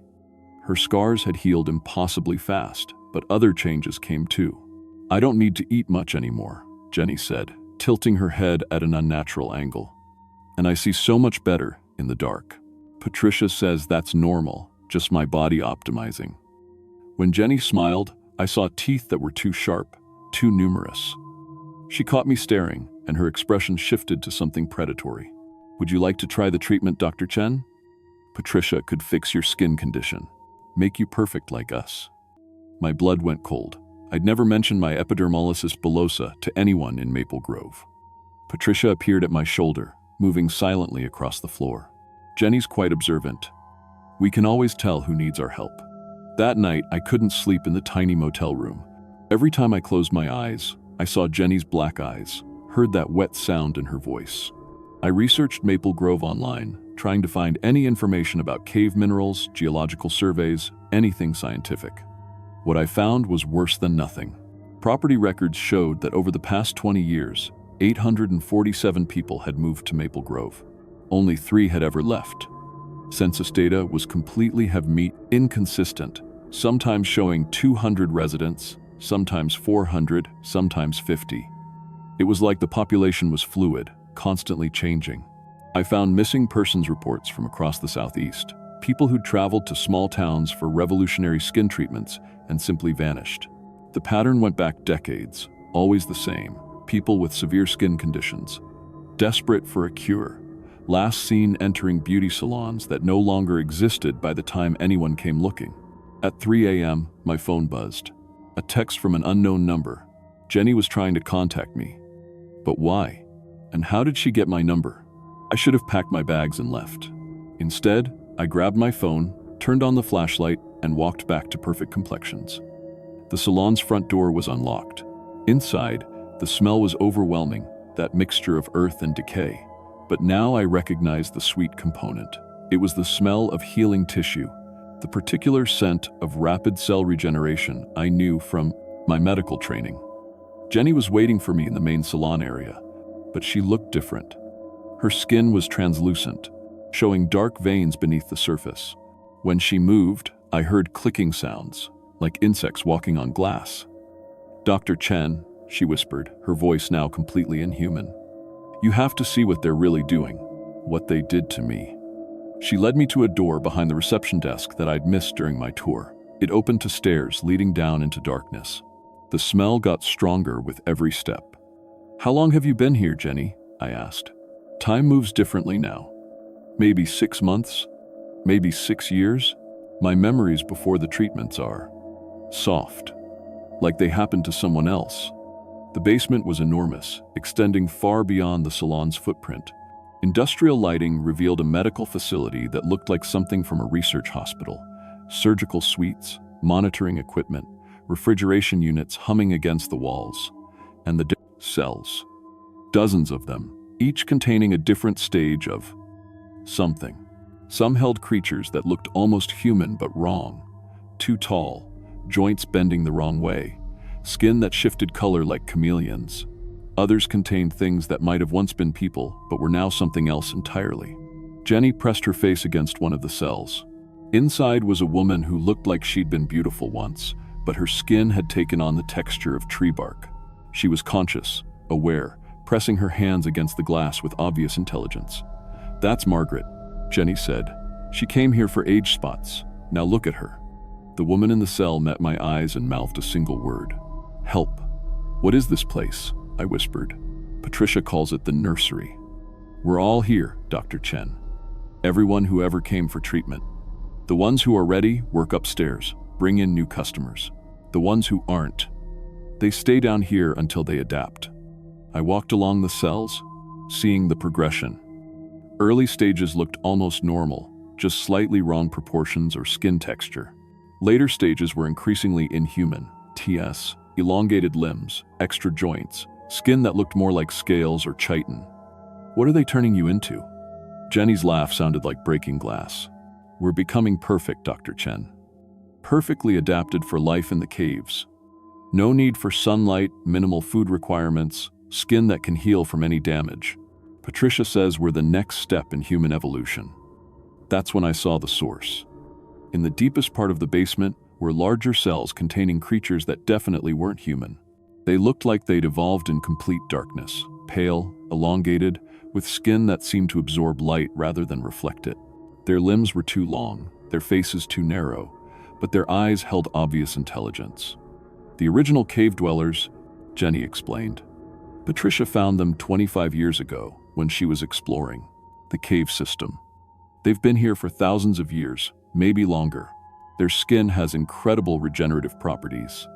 One of the creatures was connected to an IV system, its perfect skin being harvested in thin sheets. It was conscious, watching us with ancient, sad eyes. She's been farming them, taking their skin, processing it into the treatments. But the skin carries their genetic material. Every treatment changes us a little more, makes us more like them. I felt sick. Why are you showing me this? Because you're like me, Dr. Chen. You hate your skin. You'd do anything to fix it. Patricia knows that. She's been watching you since you arrived, planning your first treatment. That's when I heard footsteps on the stairs. Patricia descended slowly, no longer bothering to hide what she was. Her skin rippled and shifted, sometimes looking human, sometimes revealing the pale, elongated creature underneath. Behind her came other townspeople, former customers who'd Neven completed their transformation. Dr. Chen, Patricia said, her voice now carrying harmonics that hurt my ears. I was hoping you'd be more receptive to a voluntary transition, but curiosity killed the cat, as they say. You can't do this, I said, backing against the cells. People will come looking for me. Will they? You're here investigating reports of medical misconduct. Tragic if a stressed-out doctor had a breakdown, drove her car off one of these mountain roads. These things happen. The transformed townspeople spread out, blocking my escape. Their movements were perfectly coordinated, like a hive mind. The beautiful thing about our process, Patricia continued, is that it's irreversible after the first treatment. The cave dweller genetics integrate completely with human DNA. You'll fight it at first, but eventually you'll thank us. One of the townspeople was wheeling over medical equipment, an IV stand, surgical instruments, restraints. Your condition makes you an ideal candidate, Dr. Chen. Epidermolysis bullosa patients respond exceptionally well to the treatment. Your damaged skin will be completely replaced within weeks. She was right. Looking at Jenny, at the other transformed people, I could see they had perfect skin. No scars, no blemishes, no signs of damage. It was everything I'd ever wanted. But the price? What happened to the original townspeople? I asked, stalling for time. Patricia smiled with too many teeth. They were the test subjects. We needed to understand how the transformation worked before expanding to paying customers. They're all down here somewhere, in various stages of adaptation. Jenny moved closer to me, her black eyes reflecting the overhead lights. It's not so bad, Dr. Chen. The hunger passes, the pain stops. You forget what it was like to be human. That's the problem, I said. The transformed townspeople lunged for me simultaneously, but I was ready. I grabbed a fire extinguisher from the wall and smashed it into the nearest cell, shattering the reinforced glass. The creature inside, one of the original cave dwellers, poured out like liquid shadow. Chaos erupted. The cave dweller let out a sound that was part scream, part song, and every other creature in the facility responded. Glass shattered as dozens of imprisoned beings broke free from their cells. Patricia shrieked, her human disguise completely falling away to reveal something pale and spindly with joints that bent in impossible directions. Stop them! The subjects can't be allowed to escape. But it was too late. The original cave dwellers moved like ghosts through the basement, freeing their captured kin. The transformed humans tried to stop them, but they were clumsy compared to the ancient beings. I ran for the stairs as the basement erupted in otherworldly sounds, the song screams of the cave dwellers, the wet clicking of the transformed humans, and underneath it all, Patricia's inhuman shrieking. Behind me, I heard Jenny calling out, "Dr. Chen, don't leave us, we're still human inside." I made it to the main salon, then outside into the night. The entire town was in chaos, lights flickering on and off, people running in the streets.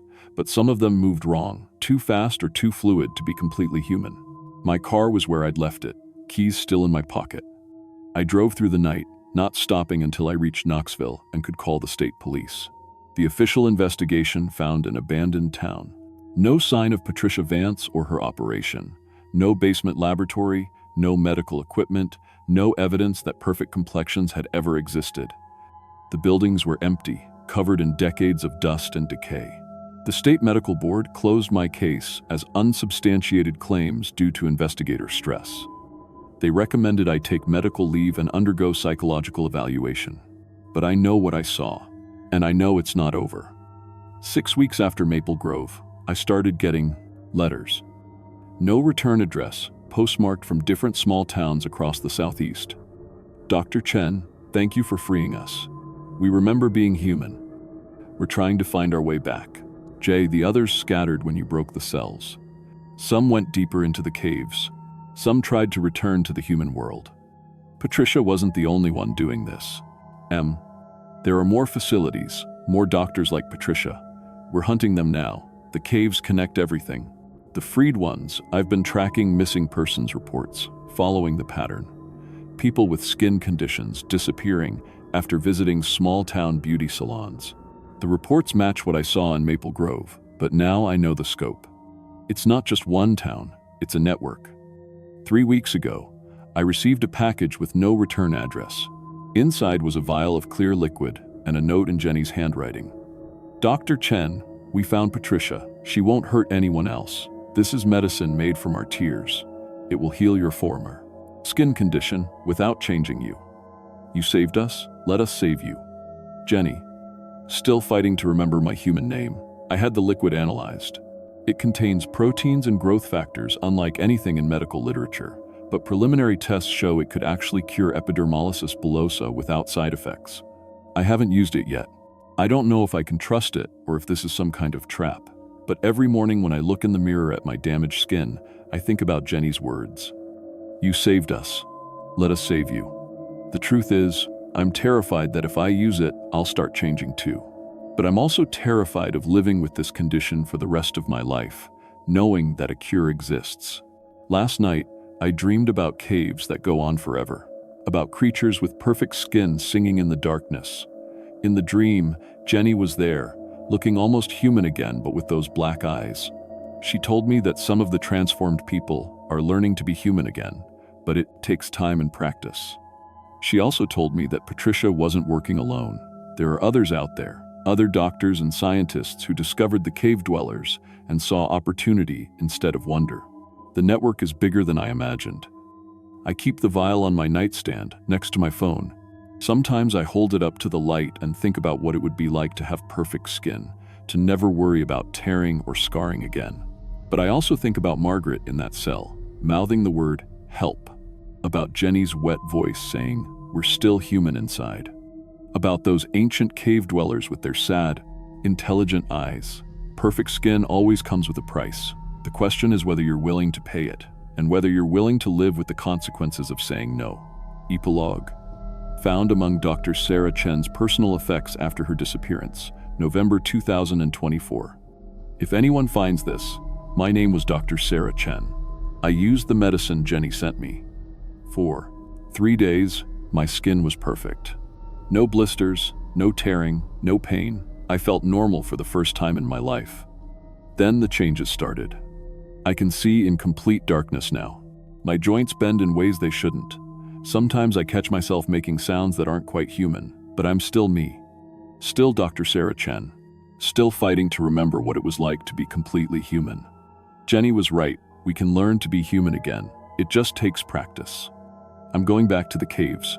There are others like me there now, others who chose the cure and are learning to balance what we were with what we've become. And we're hunting the ones who did this to us.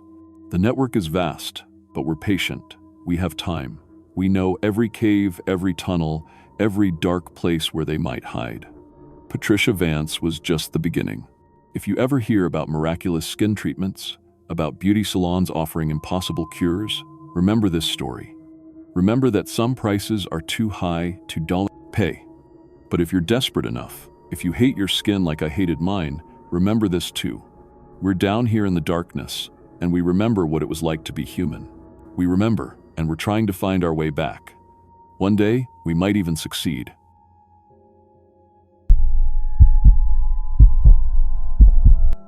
My name is Steve Mitchell, and I need to tell you what really happened in Moonrise Hollow before they find me again. I've been a postal worker for 12 years, and I thought I'd seen every kind of crazy this job could throw at me. Drug labs, hoarding houses, people who answer the door naked. Nothing surprised me anymore. But what I discovered in that godforsaken town of 198 people wasn't just crazy. It was something that shouldn't exist, something that's been feeding on human souls for generations. I'm telling this story because the families deserve the truth. And because those things are spreading, the local newspaper won't print it. The sheriff won't return my calls. Even my own postal service transferred me to psychiatric leave when I tried to file a report. But I have proof now. I have photos, recordings, and bite marks that spell out words in languages that don't exist. This is what really happens in Moonrise Hollow, New Mexico. And God help me, I think it's what's happening in other towns too. I moved there in March after my divorce destroyed everything I'd built in Albuquerque. My ex-wife Jennifer took the house, the savings, even our dog. I needed somewhere cheap to disappear and lick my wounds. Moonrise Hollow looked perfect online. Zero crime rate, beautiful desert scenery, rent so low it seemed too good to be true. It was. The real estate agent was Janet Torres, a woman in her 50s with gray hair pulled back so tight it stretched her face into a permanent smile. She showed me around the rental house like she was presenting a prize.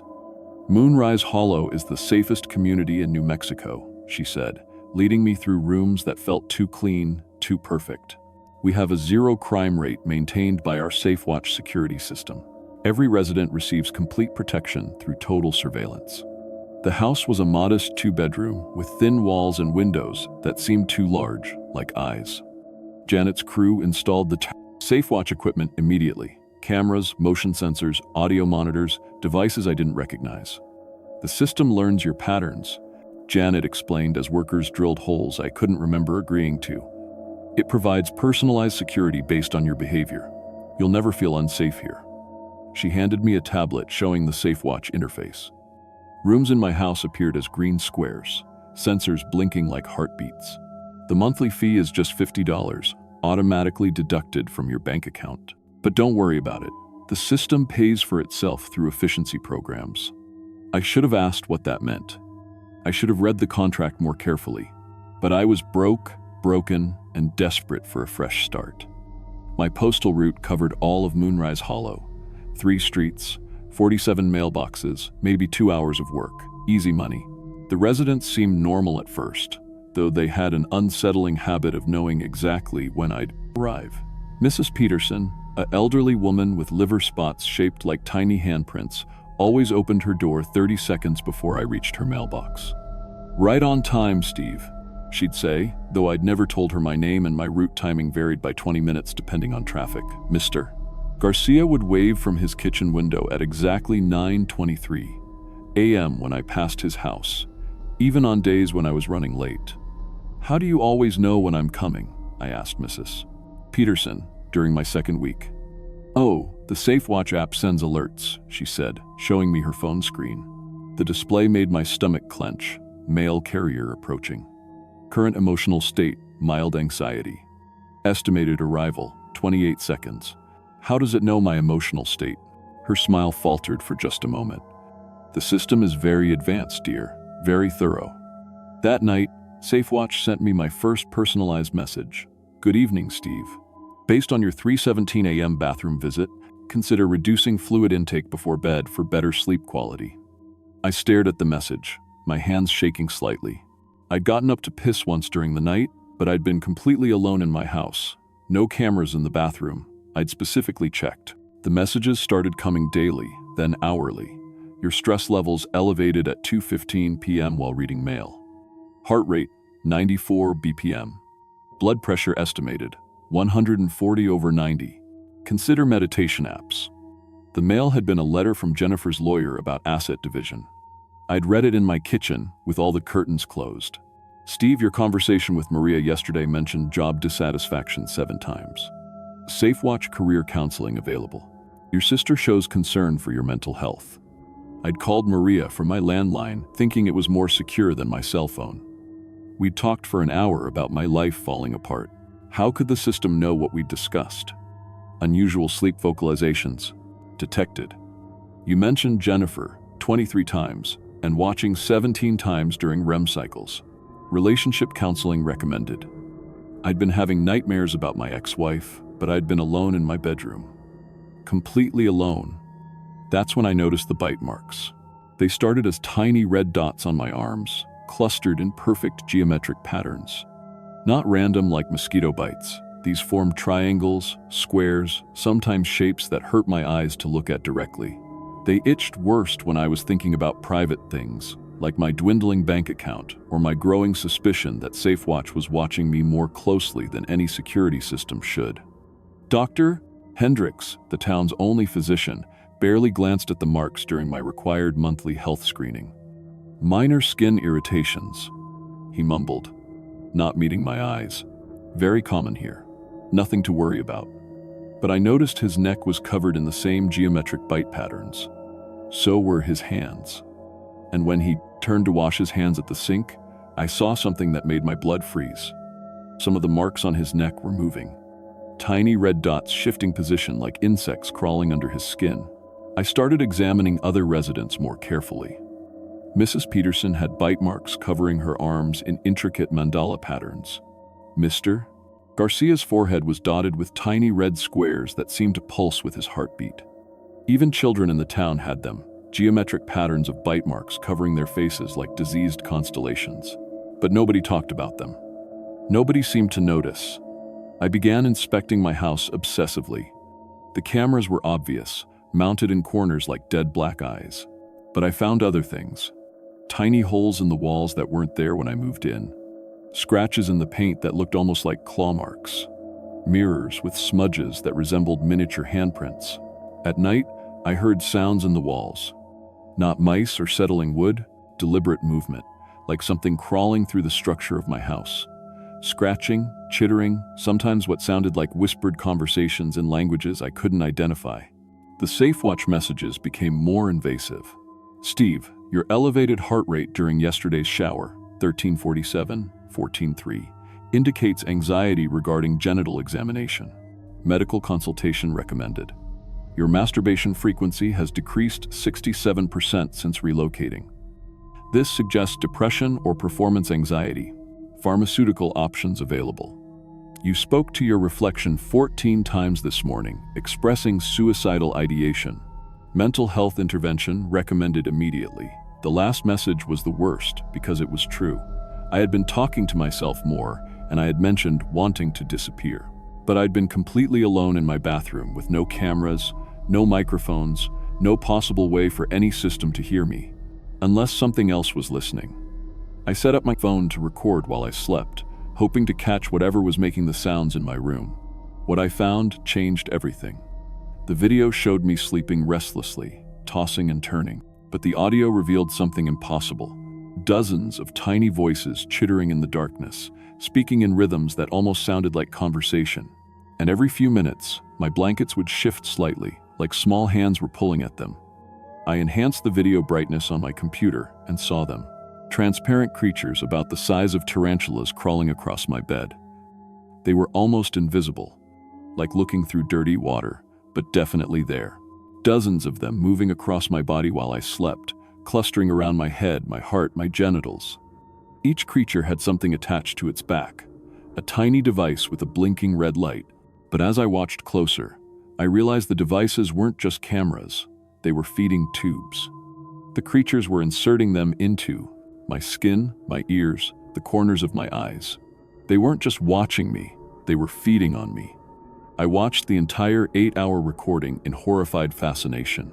The creatures never stopped moving, never stopped feeding. When I moved or made sounds in my sleep, they'd swarm to that area like sharks drawn to blood. But they weren't feeding on blood. They were feeding on my privacy, on my secrets, on every personal thought and intimate moment. And they were growing larger as the night progressed. I confronted Janet at the SafeWatch office the next morning, my hands shaking as I showed her the video. What the hell are these things? Janet's smile never wavered, but her eyes went completely black for just a moment. I'm not sure what you mean, Steve. Our surveillance system uses only the latest AI technology. I have video evidence, invisible creatures with feeding tubes attached to their backs. Steve, have you been feeling paranoid lately? Isolation can cause hallucinations. We offer excellent mental health services. These bite marks aren't skin irritations. I rolled up my sleeves, showing her the geometric patterns covering my arms. Some of the marks had formed words overnight, symbols that looked almost like ancient text. These things are feeding on us. Janet leaned forward, and I smelled something wrong with her breath, sweet and rotten, like overripe fruit.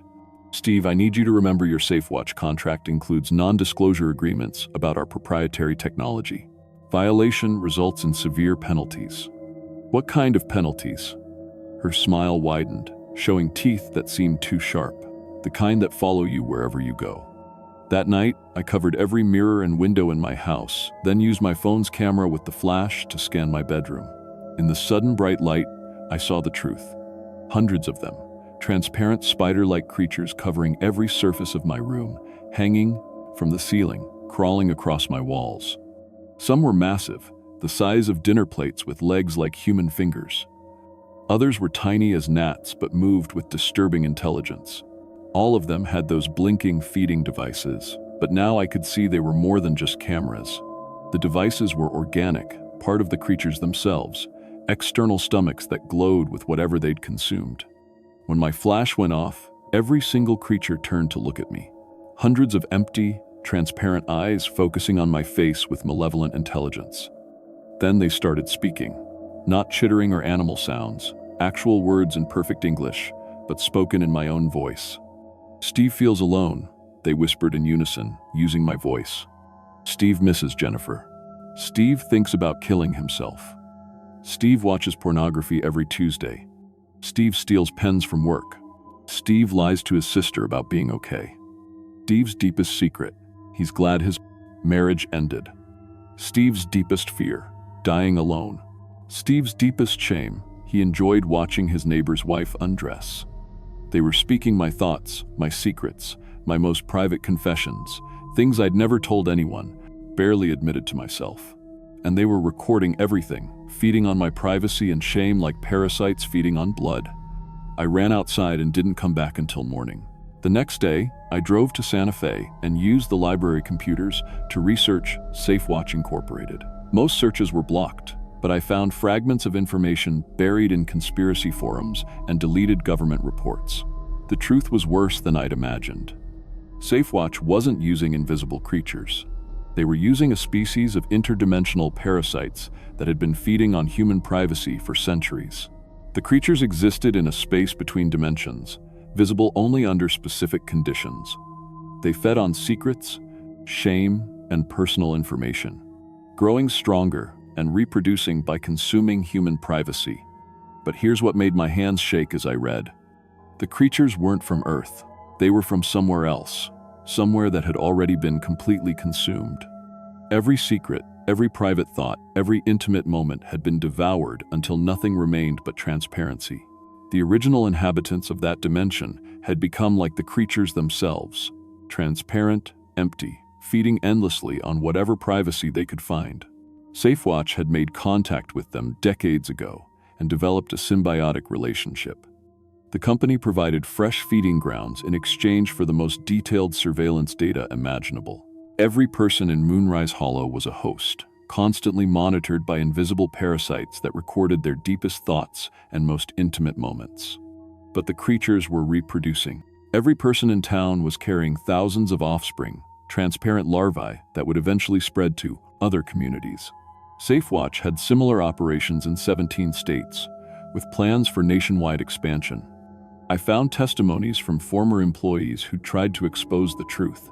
They'd all disappeared within weeks of speaking out, but their stories remained hidden in encrypted files. The creatures didn't just feed on privacy, they consumed the very concept of secrets. People who hosted them for extended periods lost the ability to keep anything private. Their thoughts became transparent, their emotions visible, their shame and desires projected for anyone to see. Eventually, they became like the creatures themselves, transparent, empty, feeding.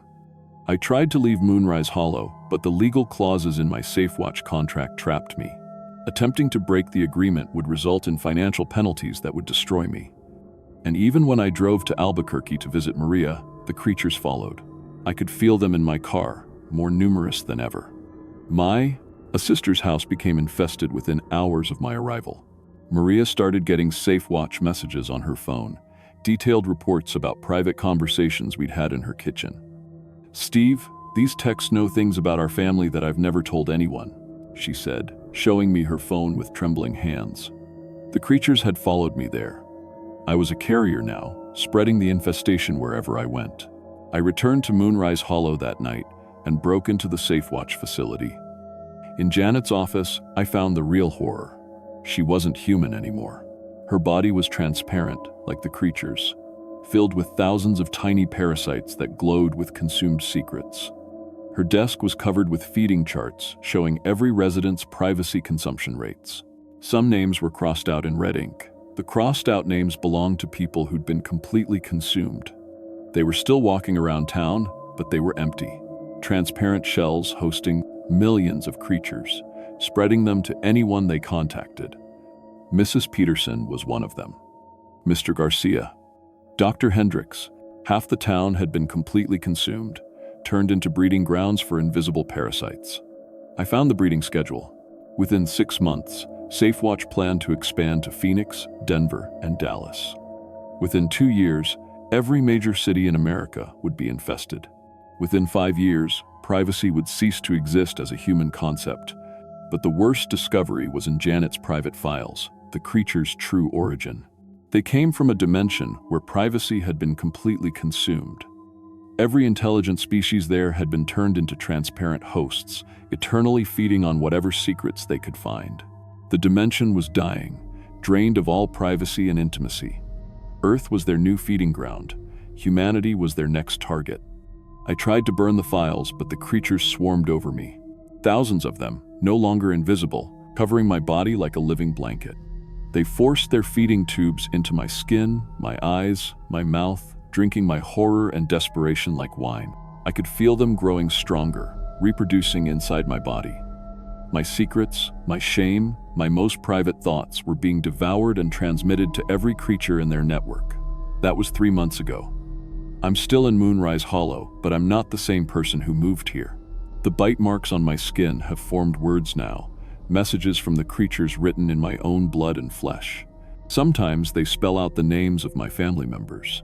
Sometimes they describe what the creatures plan to do to them. My reflection in mirrors shows the truth. I'm becoming transparent. I can see the creatures moving under my skin, laying eggs in my organs, preparing to spread when I eventually leave town again. The worst part is that I don't want privacy anymore. The creatures have fed on that desire until it's almost gone. Sometimes I catch myself wanting to tell strangers my deepest secrets, wanting to broadcast my shame and fear to anyone who'll listen. I know what's happening to me. I'm becoming like Janet, like Mrs. Peterson, like all the others. A transparent shell hosting invisible parasites that feed on human privacy. But I'm fighting it long enough to tell you this story. SafeWatch is expanding. The creatures are spreading. In the past month, I've received mail forwarded from addresses in Phoenix and Denver, people complaining about strange bite marks, mysterious surveillance messages, and feelings of being watched in their most private moments. The infestation is growing. If you live in a small town with a 0 crime rate, if you've been offered free security services, if you've noticed geometric bite marks on your skin, that itch when you think private thoughts, they're already feeding on you. And soon, you'll be feeding on others. The creatures are listening to me right now as I record this. They're inside my phone, my computer, my mind. They know I'm telling you their secrets, and they're punishing me for it. The bite marks are spreading faster, forming words that burn when I try to read them. But they're not trying to stop me from talking anymore, because they know it's too late. They've already won. Privacy is dead. Secrets are extinct. The transparent world is coming, and we're all going to be feeders in the end. Look at your reflection tonight. Check for bite marks and geometric patterns. Pay attention to how much your devices seem to know about your private life. The watchers are already here. They've been feeding on humanity for generations, growing stronger with every secret consumed. And soon, we'll all be just like them. Transparent, empty, eternally hungry for whatever privacy remains in the universe. The creatures are writing new words on my skin as I finish this recording. They hurt to look at, but I can read them clearly. Thank you for spreading our story, Steve. Every person who hears it becomes a little more transparent. Every secret you've shared makes us stronger. I can see through my hands now. I can feel the creatures moving behind my eyes. But there's one secret I haven't told them. One thing they haven't consumed yet. I know how to stop them. But first, they have to finish transforming me. First, I have to become one of them completely. Then I can destroy them from the inside. The transparency is spreading up my arms now. Soon I'll be like Janet, like Mrs. Peterson, like all the others. But I'll remember this conversation. I'll remember what they took from us. And when they least expect it, when they think they've won completely,